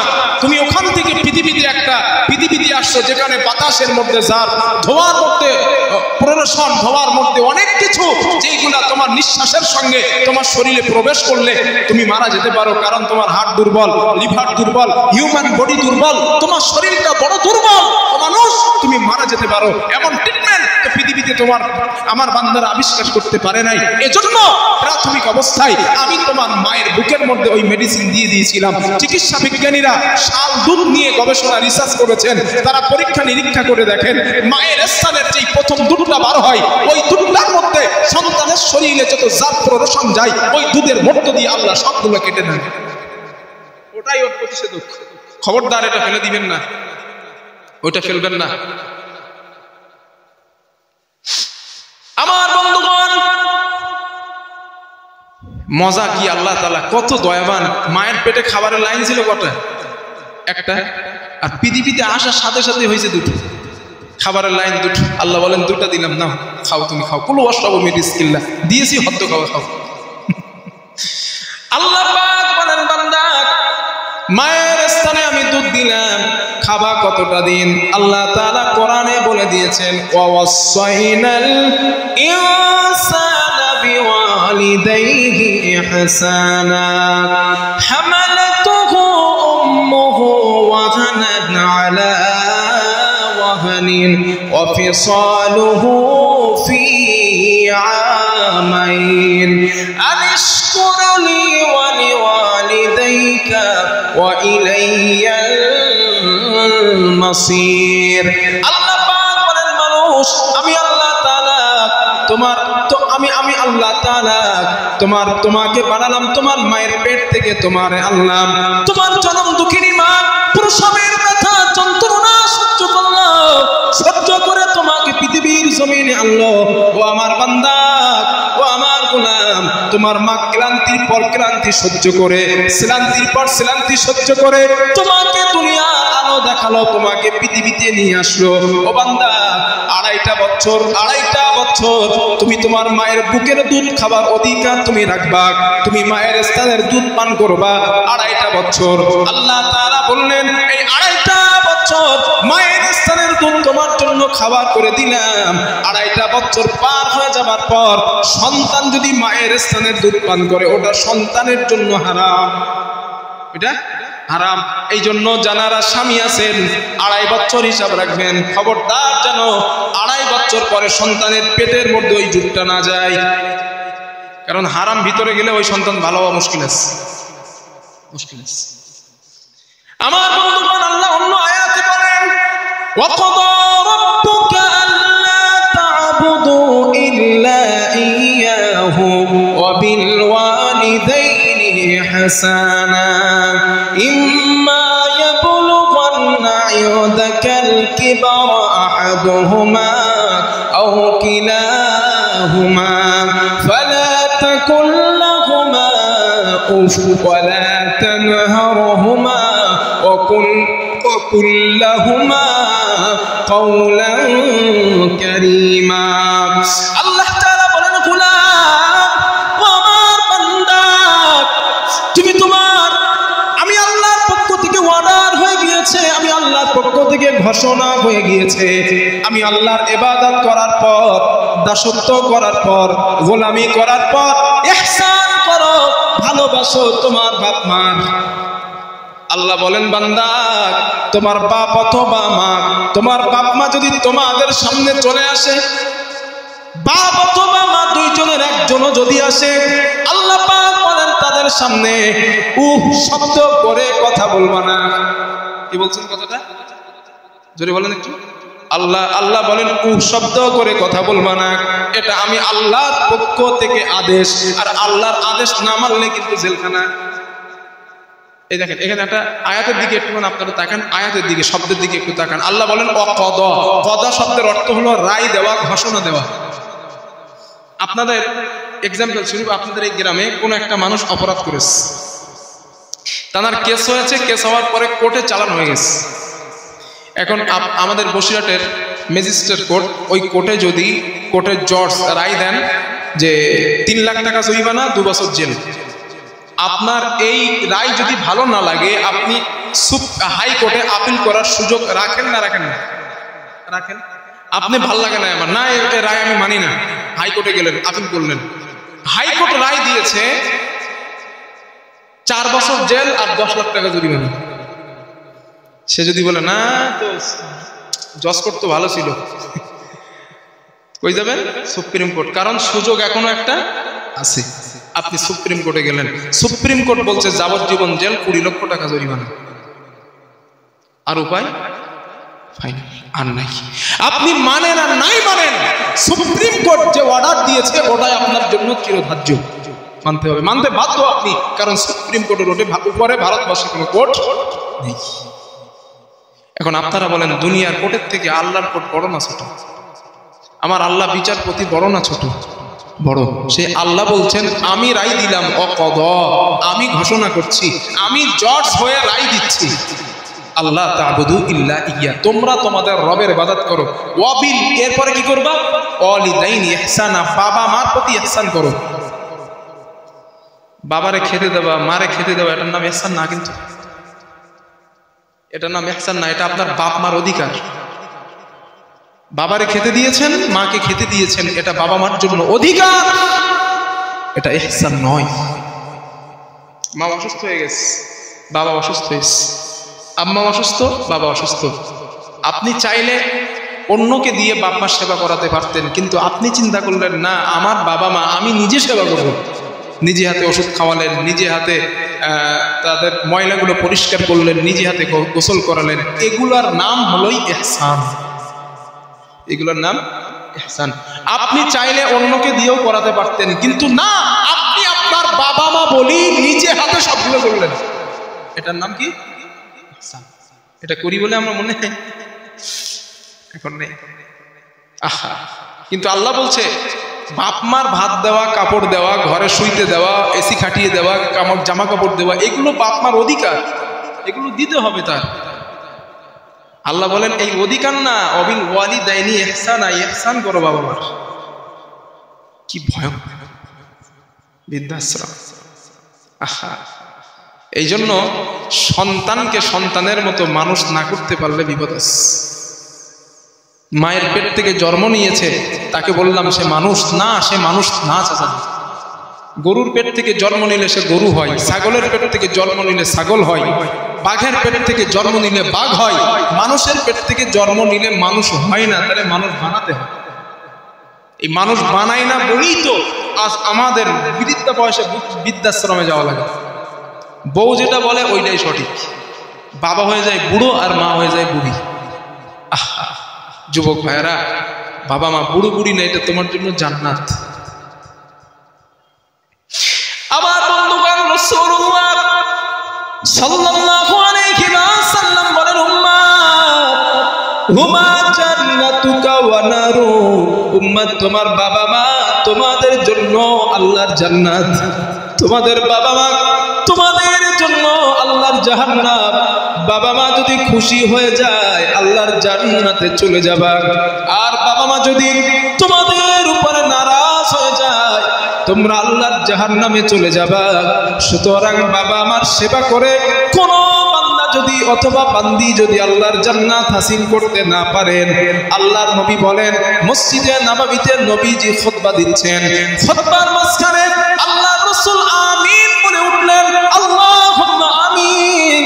সাহাবারা নামাজের পর রাসূলুল্লাহ সাল্লাল্লাহু আলাইহি ওয়াসাল্লামকে প্রশ্ন করলেন, ইয়া রাসূলুল্লাহ, আপনার খুতবার সঙ্গে আপনার বক্তৃতার সঙ্গে আল্লাহ কবুল করেন আমিন, এই কথাটা তো বুঝতে পারলাম না। আল্লাহ রাসূল বলেন, হে আমার সাহাবাদের দল, আমি যখন দাঁড়ায় খুতবা দিচ্ছিলাম মসজিদে নববীর গেটে হঠাৎ জিবরাইলকে দেখতে পেলাম। জিবরাইল বললেন, ইয়া রাসূলুল্লাহ, হুজুর এই পৃথিবীতে কোন সন্তান যদি বৃদ্ধ অবস্থায় বাবা মাকে পেয়ে যায় আর বাবা মাকে পাওয়ার পর বাবা মার সেবা করে খেদমত করে আল্লাহর জান্নাতের হকদার হতে পারে নাই, হুজুর ওই মানুষটা ধ্বংস হয়ে যাক, ওই মানুষটা ধ্বংস হয়ে যাক। হযরত রাসূল বললেন, আল্লাহ তুমি কবুল করে নাও। মানে আমার নবী ওই কথার উপরে মত দিলেন। ও যুবক, আমরা যারা বিবাহ করেছি, আমাদের বাপ মা বৃদ্ধা হয়ে গেছে, বিবির জায়গা বিবিকে দেন, বিবির অধিকার বিবিকে বোঝায় দেন, বিবির জায়গায় বিবিকে রেখে দেন, বাবা মার জায়গায় বাবা মাকে রাখেন।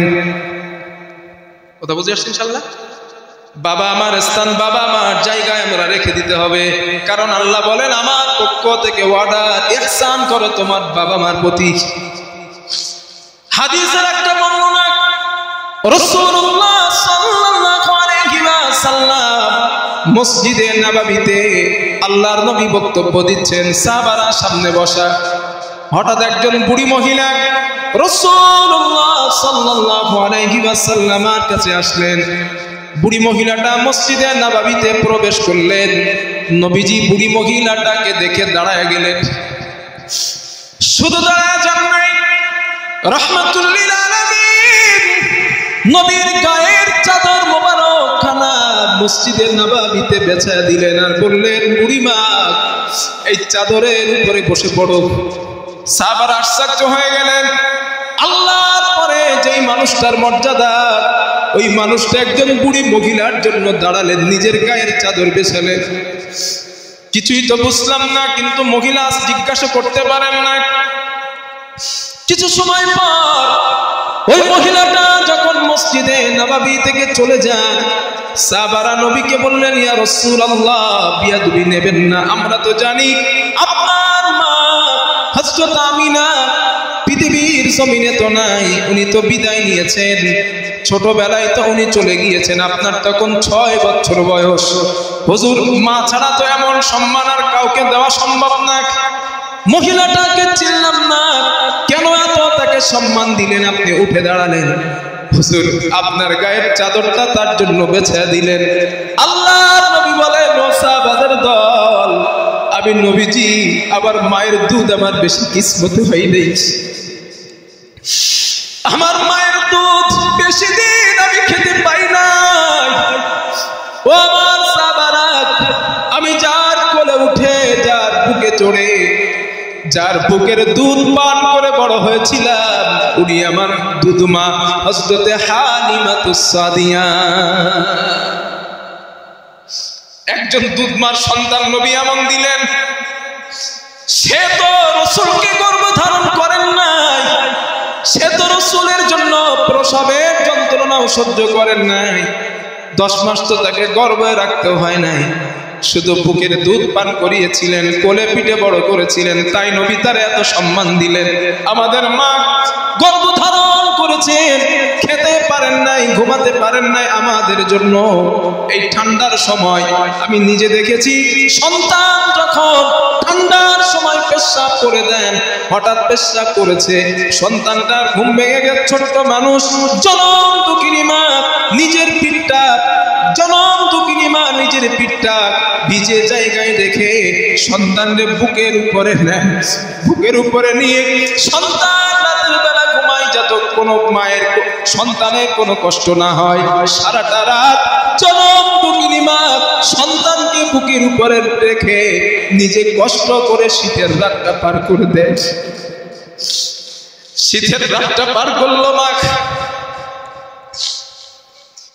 হেল্লার মধ্যে দোলনার মধ্যে যখন ঘুমাতাম, ছোট্টবেলায় দোলনার মধ্যে ঘুমাতাম, ক্ষুধা লাগতো, চিৎকার ছাড়া কোনো ভাষা ছিল না, চিৎকার মারতাম দোলনার মধ্যে, ম্যাও ম্যাও করে মায়ের দোলনার মধ্যে কান্না করতাম। পৃথিবীর কেউ বুঝতে পারতো না কেন কান্না করছি। জনম দুঃখিনী মা বুঝতে পারতেন সন্তানের ক্ষুধা পেয়েছে, সন্তানের কোনো অসুবিধা হয়েছে, মা জননী বুঝতে পারতেন। আল্লাহ পাক বলেন, আল্লাহু আখরাজাকুম মিন বুতুনি উম্মাহাতিকুম লা তা'লামুনা শাইআ। আল্লাহ পাক বলেন, বান্দা তোমার যখন কোনো ভাষা ছিল না, তোমার যখন কোনো বুলি ছিল না, তুমি কথা বলতে পারতে না, পায়খানার মধ্যে পড়ে, প্রস্রাবের মধ্যে পড়ে ট্যা ট্যা করে কান্না ছাড়া তোমার কোনো পথ ছিল না। ওই দিন আমি আল্লাহ তাআলা তোমার কান্নার সঙ্গে সঙ্গে তোমার মায়ের হৃদয়ের মধ্যে একটা শাইল বিঁধে দিলাম। তুমি কান্না করলে তোমার মা বুঝতে পারতো সন্তান কেন কান্না করছে, সন্তানের ক্ষুধা পেয়েছে। ও মানুষ, তোমার মা কাজ ফেলে দিয়া, সন্তানের কাজ ছেড়ে দিয়ে সন্তানকে কোলে নিয়ে সন্তানের দুধ খাওয়ায়, সন্তানের কান্না বন্ধ করার চেষ্টা করে। এই জন্য আমার নবী বলেন, ও দুনিয়ার মানুষ, খবরদার যেন সেই মায়ের সঙ্গে উফ শব্দ করে কথা বলবা না, সেই মারে ব্যথা দিবা না। কারণ মা যদি নারাজ হয়ে যায়, মা যদি তোমার প্রতি ক্রোধ হয়ে যায়, উম্মাত তোমার জন্য আল্লাহর জান্নাত হারাম হয়ে যাবে। বুখারীর একটা বর্ণনা শোনেন, রাসূলুল্লাহ সাল্লাল্লাহু আলাইহি ওয়াসাল্লামের একজন সাহাবা মারা যাচ্ছেন শোয়ানো। ওই সাহাবাটা দুনিয়া থেকে বিদায় নিচ্ছেন, মরণের যন্ত্রণা সহ্য করছে, কিন্তু কলেমা নসিব হয় না, মরেও যায় না, বেঁচে আছে কিন্তু কষ্ট পান। সাহাবায়ে কেরাম রাসূলুল্লাহ সাল্লাল্লাহু আলাইহি ওয়াসাল্লামের কাছে গেলেন, ইয়া রাসূলুল্লাহ, আপনার সাহাবা কলেমা নসিব হয় না, মৃত্যুর যন্ত্রণা সহ্য করতেছে। নবীজি আসলেন, আসার পরে দেখলেন সত্যি তো আমার সাহাবার মৃত্যু নসিব হয় না, কলেমা নসিব হয় না, মরেও যায় না, কষ্ট সহ্য করছে। আমার নবী তো জ্ঞানী মানুষ, জ্ঞানের অধার পাণ্ডিত্য আল্লাহ তাকে দান করেছিলেন। তিনি বুঝতে পারলেন, বললেন তার বিবির কাছে যাও, বিবির কাছে খবর নাও মানুষটা কেমন ছিল। সাহাবায়ে কেরাম গেলেন, বাইরে থেকে বিবিকে জিজ্ঞাসা করলেন, আপনার স্বামী মানুষ হিসাবে কেমন ছিলেন? স্ত্রী জবাব দিলেন, আমার স্বামী পৃথিবীর মধ্যে রাসূলের পরে আমার স্বামী আমার কাছে সবথেকে ভালো। সাহাবারা এসে বললেন, হুজুর বিবিদের বলে সবথেকে ভালো। একটা কথা আপনারা মনে রাখবেন, আমি নলডি থেকে আপনাদের কাছে জলসা করতে আসলাম, আপনারা মনে করলেন বাকি বিল্লাহ হুজুর খুব ভালো কোরআন হাদিস বলে, কিন্তু আমি কতটা ভালো সব থেকে জানে ভালো আমার স্ত্রী। কারণ যার সঙ্গে সর্বক্ষণ কাটাই, সর্বটা সময় আমি কাটাই, সেই মহিলাই বলতে পারে আমি কতটা ভালো। এই জন্য যারে তারে দেখে স্লোগান দেওয়া বাদ দেন। যে বিবির কাছে খবর নেন লোকটা কেমন আসে, হুজুর তো বলে মাথায় তুলি, আসলেই লোকটা কি এরকম। আর ড্রাইভারের কাছে খবর নেবেন, ড্রাইভার যে গাড়ি চালায় ওনার কাছে খবর নেবেন, হুজুর ভালো না খারাপ বলে দিবে। ও চুরি করে জিজ্ঞেস করবেন, এই যে আমার ড্রাইভার, ও তো শুনতে পাচ্ছে, আমার যে ড্রাইভার ওরা জিজ্ঞেস করবেন চুরি করেছে, হুজুর আসলে মানুষটা কেমন। যদি ড্রাইভার বলে না হুজুর ভালো মানুষ, তাহলে মনে করবেন হুজুর কিছুটা ভালো আছে। আর বিবি যদি বলে না আমার স্বামী আমার কাছে পুরো পারফেক্ট, মনে করবেন এই আল্লাহর ওলি হওয়ার চান্স আছে। বিবি যদি খারাপ বলে মনে করবেন মধ্যে কোনো ভগড়ামি আছে, এটা সঠিক পাওয়া যাবে। আমার বন্ধুগণ, ওই সাহাবাদেরকে বিবি বললেন নবীর কাছে যান, আমি ঘোষণা করলাম আমার কাছে আমার স্বামী নবীর পরে সব থেকে পারফেক্ট। সাহাবার এসে বলেন ইয়া রাসূলুল্লাহ, স্ত্রী বলে আমার স্বামী আপনার পরে নাকি তার কাছে সব থেকে পারফেক্ট, আমার স্বামীর মতো ভালো মানুষ আমি আর দেখি না। নবীজি চিন্তা করলেন, বললেন এর পৃথিবীতে বাবা মার মধ্যে কেউ বেঁচে আছে কিনা। সাহাবায়ে কেরাম গেলেন, ওই সাহাবার বৃদ্ধা মা দুনিয়ার জমিনে তখন জীবিত, বৃদ্ধা মায়ের কাছে গেলেন আর বললেন বুড়ি মা আপনার সন্তান মারা যান কিন্তু কলেমা নসিব হয় না, মৃত্যুর যন্ত্রণা হয়, আপনার সাথে কি কখনো কোনো বিয়াদবি করছে? বৃদ্ধা মহিলা বলেন ও রাসূলের সাহাবারা, সন্তান আমার খুবই ভালো ছিল, তবে একটা বার আমার একটু কষ্ট দিছিল, ওই কষ্টের কথাটা আমি মা আজও ভুলে যাই নাই, আজও মনের মধ্যে রাখলাম। সাহাবারা দৌড়ে আসলেন, হুজুর মা এমন কথা বলছে। আল্লাহ রাসূল বললেন যাও বৃদ্ধা মহিলাকে নিয়ে আসো। নবীজির সামনে হাজির করা হয়। আল্লাহর নবী বলেন মা সন্তানকে মাফ করে দেন, মাফ না করলে সে জাহান্নামের আগুনে চলে যাবে। বৃদ্ধা মহিলা বলেন না ইয়া রাসূলুল্লাহ, সন্তান এমন একটা কষ্ট আমাকে দিয়েছিল যেই কষ্টের কথাটা আমি আজও ভুলে যাই নাই। আল্লাহর হাবিব বলেন বুড়িমা মাফ না করলে সন্তান ঈমান হারা হয়ে মারা যাবে।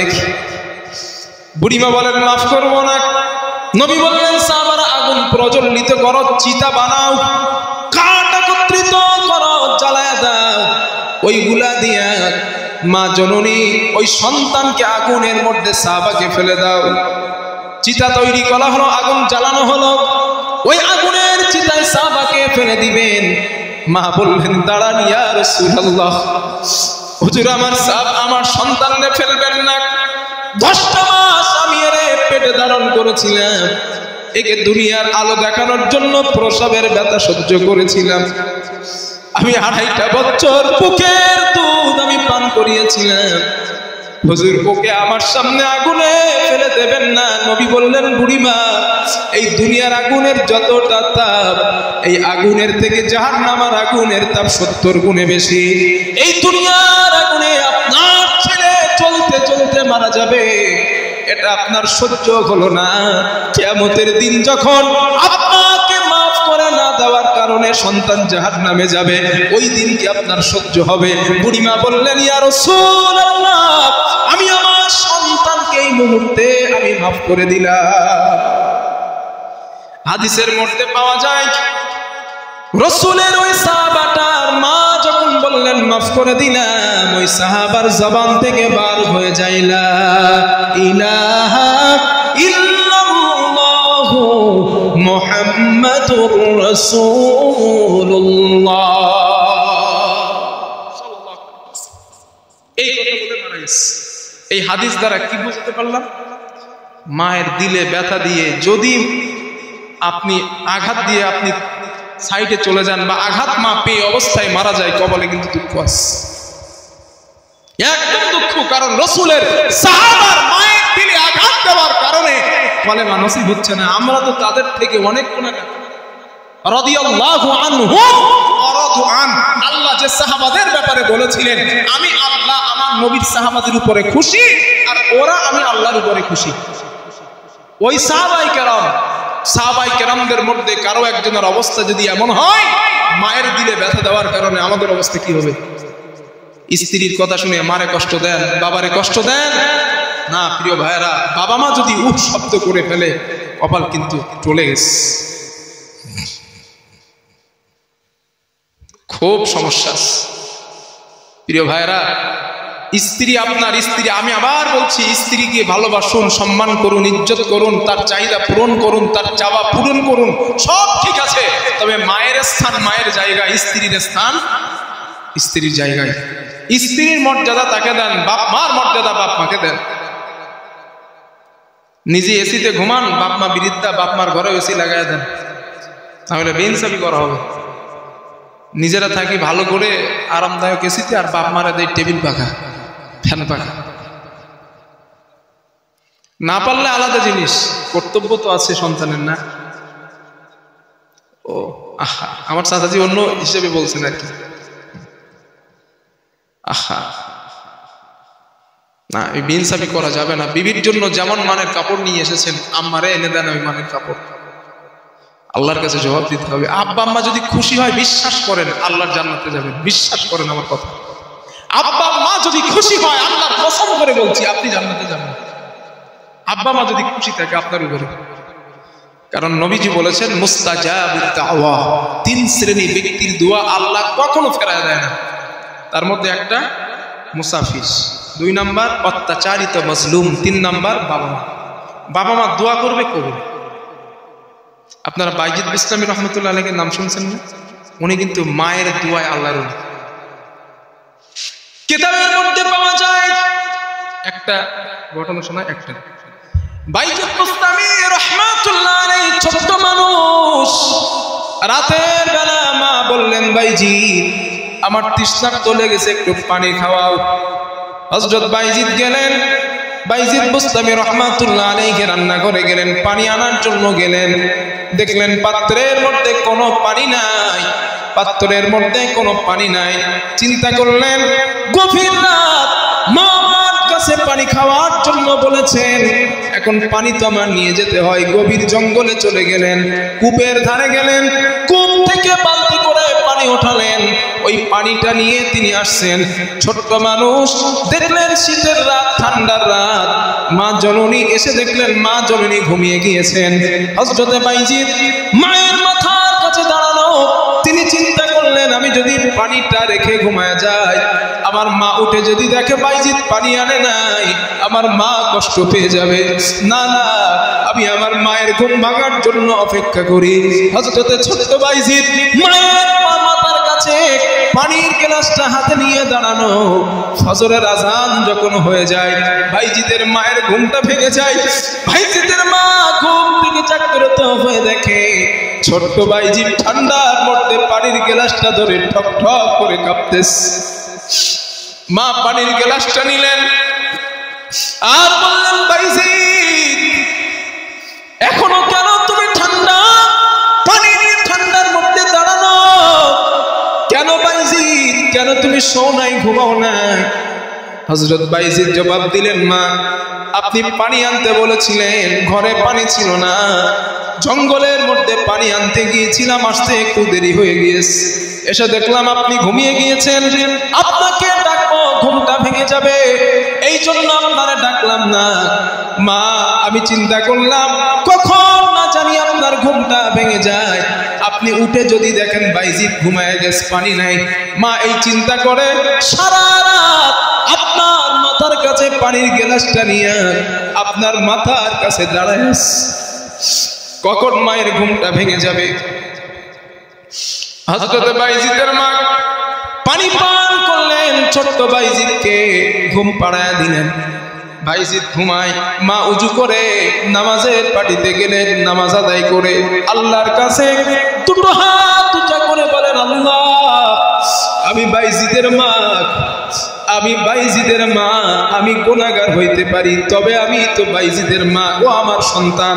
তোমার হাবিব বলেছেন, বাবা মা যদি সন্তানের জন্য দোয়া করেন, আল্লাহ তাআলা ওই দোয়া ফিরাইয়া দেন না। ও আল্লাহ, আমি বাইজিদের মা, তোমার কাছে দোয়া করলাম, আমার সন্তানকে তুমি, আমার বাইজিদকে সুলতানুল আরিফিন বানায়া দাও। সাথে সাথে মায়ের দোয়াটা আল্লাহর কাছে কবুল হয়ে যায়। দোয়া নেন, ব্যবসায় লস খেয়েছেন, মার কাছে দোয়া নেন। বাজারে লস খেয়েছেন, দোকান পাশারিতে লস খেয়েছেন, আম্মার কাছ থেকে দোয়া নেন। বিশ্বাস করেন যুবক ভাইরা, আপনাদের বলছি, আব্বা মা যদি দোয়া করে জীবনে ব্যবসায় লস হবে না। আব্বা মার দোয়া যদি সঙ্গে থাকে, পৃথিবীতে কোথাও আপনাকে ফাঁসতে হবে না। দোয়া নেন বাবা মার কাছ থেকে, নিয়ামত আপনার জন্য। কোরআনের পরে শ্রেষ্ঠ হাদিসের কিতাবের নাম কি? কোরআনের পরে বুখারী। এই বুখারী যিনি লিখেছেন, ইসমাইল বুখারী রাহিমাহুল্লাহ, উনি জন্মের পরে অন্ধ ছিলেন। কি ছিলেন? জোরে বলেন। অন্ধ। ওই ইসমাইল বুখারী রাহিমাহুল্লাহ, ওনার মা আল্লাহর কাছে দোয়া করতেন শুধু, আল্লাহ আমার ইসমাইলের চোখটা ফেরায় দাও, আল্লাহ ইসমাইলের চোখটা ফেরায় দাও, ইসমাইলের চোখটা ফিরিয়ে দাও। আল্লাহ শুধু চোখ ফেরালেন না, পৃথিবীর শ্রেষ্ঠ ইমাম হিসাবে আল্লাহ ইসমাইল বুখারীকে দাঁড় করায় দিলেন। মায়ের দোয়া, শুধু চোখ ফেরালেন না, অন্ধ ইসমাইল বুখারী রাহিমাহুল্লাহ পৃথিবীর শ্রেষ্ঠ হাদিসের কিতাব লিখলেন মায়ের দোয়ায়। আর কি দৃষ্টান্ত চান বলেন? আর কি চান? মায়ের দোয়া পৃথিবীর সব থেকে বড় ঔষধ, মায়ের দোয়া পৃথিবীর সব থেকে বড় জাদু, মায়ের দোয়া পৃথিবীর সব থেকে বড় অস্ত্র। দোয়া নেন, দোয়া নেন। বাপ মা সব হুজুরের হাদিয়া দেন, পীর সাহেবের হাদিয়া দেন। হুজুর আসলে খুব ভালোবেসে হুজুরের হাতে মসবা করে 500 টাকা দিলেন। বাপ মারে, বাবা মারে, পীর সাহেবরে 500 টাকা হাদিয়া দিয়ে পীরকে যত খুশি না করতে পারবেন, আল্লাহর কসম করে বলছি, এই ঠান্ডার রাতে জলসা থেকে বাড়ি যান, বাড়ি গিয়ে একটা লেবু অথবা আপেল বা আম্মা যেই খাবার পছন্দ করেন ওই খাবারগুলো নিয়ে বৃদ্ধা মায়ের গালে দেন, বৃদ্ধা বাবার গালে দেন। পীরকে 1 কোটি টাকা হাদিয়া দিলে আল্লাহরে যত খুশি না করতে পারবেন, বাবা মায়ের গালে একটা আঙ্গুরের ক, আপেলের ক যদি দেন, আল্লাহ আরো খুশি হয়ে যাবে, আল্লাহর আরো খুশি হয়ে যাবে। কারণ বাবা মা সব থেকে বড় পীর। পীর সাহেবের দোয়া, পীরজাদার দোয়া, হুজুরের দোয়া, আলেমের দোয়া, বদদোয়া আমার জন্য কবুল হইতে পারে, নাও পারে, 50-50, কোনো গ্যারান্টি নাই। এক পীর সাহেব গ্যারান্টি দেখ আমি দোয়া করলেই কবুল হবে, কিন্তু আব্বা মা দোয়া করলেই 100% কবুল। রাসূল বলেছেন, বাবা মা যখন সন্তানের জন্য দোয়া করেন, আল্লাহর মাঝখানে আর বাবা মার মাঝখানে কোনো হিজাব, পর্দা থাকে না, ডাইরেক্ট কবুল হয়ে যায়। কেন? কেন সেই বাবা মারে অবহেলা করে? কেন করে? প্রিয় যুবক, বাবা মা আমাদের জন্য বড় নিয়ামত। বাবা মা যখন বৃদ্ধ হয় ওরা ছোট হয়ে যায়। কিন্তু আমরা যেমন ছোটবেলায় যেমন দুষ্টামি করি, বাবা মা বৃদ্ধ হইলে কিন্তু দুষ্টামি করে। আমাদের ব্রেনের মধ্যে যে কোষগুলো আছে, আমাদের মাথার মধ্যে যে কোষ, একটা বুদ্ধির কোষ আছে, খেলাধুলা করার কোষ আছে, ব্যবসা বাণিজ্যের বিভিন্ন সেকশনে ভাগ আছে। এটা আলাদা আলোচনা, এটা আর বলবো না, সময়ের অভাব। তো এই কোষ বিভিন্ন ভাগে বিভক্ত হয়। এই বিভিন্ন ভাগে বিভক্ত হওয়া কোষ, এটা আমাদের মাথার মধ্যে আছে। এই কোষগুলা যত দিন যায় মানুষের স্মৃতি, মানুষের বুদ্ধি দুর্বল হতে থাকে। কথা বুঝতেছেন ইনশাল্লাহ? মানুষের বুদ্ধি বিবেক দুর্বল হইতে থাকে, কারণ যত দিন যায় ওই কোষগুলা দুর্বল হয়। এখন বৃদ্ধা যখন হন, আপনাদের বুদ্ধি স্মৃতি কিন্তু দুর্বল হয়। দুর্বল দেখবেন, একটা ছোট্ট বাচ্চার কাছে একটা কথা বলবেন, সাথে সাথে সে ধরে নিবে, কারণ তার কোষগুলো স্মার্ট, তখন স্মার্ট। কিন্তু ওই ছেলেটা যখন আস্তে আস্তে ওই কোষ বিভিন্ন ভাগে বিভক্ত হওয়ার পর বৃদ্ধা হয়ে যায়, তখন ওর কোষগুলো দুর্বল হয়।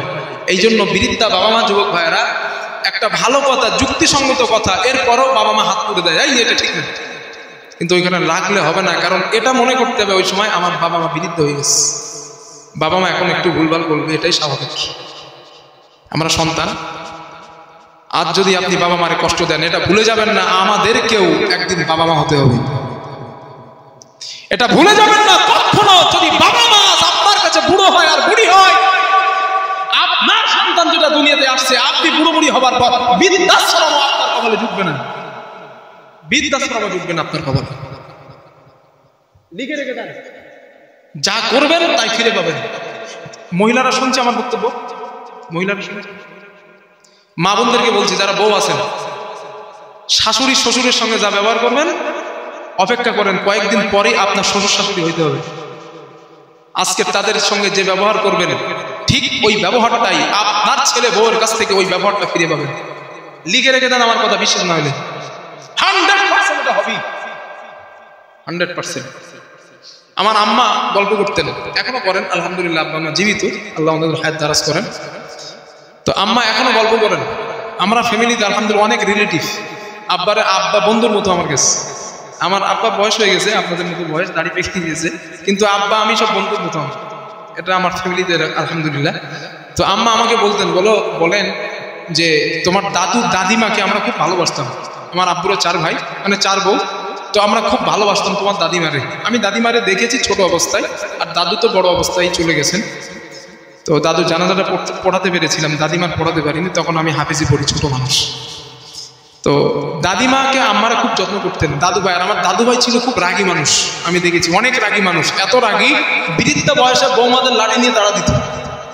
যদি ভাত দিতে দেরি হয়েছে, আর বৃদ্ধ মানুষ কোথা লাগলে সহ্য করতে পারে না, দেরি হইলে বৌমাকে আসলে ভাত নিয়ে আসলে লাঠি নিয়ে তাড়া করতে। এত রাগী ছিলেন আমার দাদু। এরপরেও তারা তাদের সঙ্গে খারাপ ব্যবহার করে নাই। আজ আমার বিবি আমার আম্মার সঙ্গে ভালো ব্যবহার করেন। আমি আম্মারে বলি, মা আপনারা যে ভালো ব্যবহার করছেন এই জন্যই আজ আপনার বৌমার কাছ থেকে আপনারাও ভালো ব্যবহার করছেন।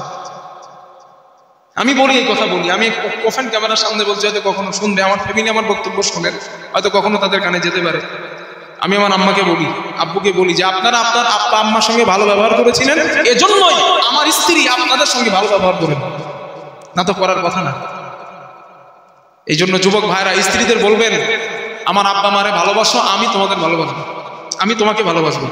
কারণ আমার আব্বা মা আমার জন্য জান্নাত। আমি বাড়ি থাকি না, কাজে চলে যাই, আমি দোকানে যাই, ব্যবসায় যাই, তুমি সারাদিন আম্মা আম্মার কাছে থাকো, আব্বা আম্মার কাছে। আব্বা আম্মা বিরুদ্ধ হয়ে গেছে না, আব্বা আম্মার সেবায় যেন কোনো ত্রুটি না হয়। আব্বা আম্মা কষ্ট পেলে কিন্তু তোমার খবর আছে। এই সিদ্ধান্ত যদি আমরা নিতে পারি, কোনো বাবা কোনো মা সন্তান বৌমার কাছ থেকে কষ্ট পাবে না ইনশাআল্লাহ। আমাদেরকে টাইট হতে হবে। স্ত্রীদেরকে বলুন, আমার ভালোবাসা চাও? হ্যাঁ জি, অবশ্যই চাই। আপনি আমার স্বামী, আমার ভালোবাসা চাইলে বাপ মারে ভালোবাসেন। আর বৃদ্ধা মহিলাদের, বৃদ্ধা মানুষদের ভালোবাসলে দেখবেন ওরা খুব ভালোবাসে, এদের ভালোবাসবেন ইনশাআল্লাহ। বলেন সবাই, বলেন ইনশাআল্লাহ। আর একটু মহব্বত করে বলেন ইনশাআল্লাহ। প্রিয় মাশাআল্লাহ, সম্মানিত আমার আব্বাজান ও যুবক ভাইরা, তো আজ আমরা এই মাহফিলের যত কথা আলোচনা করলাম, আমরা পৃথিবীতে যতদিন বাঁচবো, আর বাবা মা যাদের আছে, আমরা বাবার সেবা করবো, বলেন ইনশাআল্লাহ। যুবক ভাইগুলো বলেন ইনশাআল্লাহ। এখন আব্বা আম্মা যাদের চলে গিয়েছেন, আপনারা কি করবেন? যে বিয়াদবি করে ফেলছেন, উপায় তো নাই। রসুল বলেন বেশি বেশি কবর জিয়ারত করবেন বাবা মার। জি, বেশি বেশি আব্বা মার কবর জিয়ারত করবেন, বেশি বেশি কবর জিয়ারত করবেন। কারণ সন্তানের চোখের পানি যদি কবরে নাকের ডগায় আসে, ওই সন্তানের চোখের পানির বিনিময় আল্লাহ বাবা মার কবরের আযাব মাফ করে দেবেন। এগুলো করবেন, বেশি বেশি কবর জিয়ারত করবেন। জুমার দিন কি প্রত্যেকদিন ফজরের নামাজের পরে একবার হলেও বাবা মার কবরটা জিয়ারত করবেন, বলেন ইনশাআল্লাহ। সবাই বলেন ইনশাআল্লাহ। একটু উচ্চ আওয়াজে তাকবীর দেন, নারে তাকবীর। আর একটু জোরে দেন, নারে তাকবীর। মুফতি আব্দুল কাইয়ুম নদভী সাহেব, নারে তাকবীর। সম্মানিত ভাইরা, আব্বা জানেরা, আমি যত কথা বললাম ইচ্ছাকৃত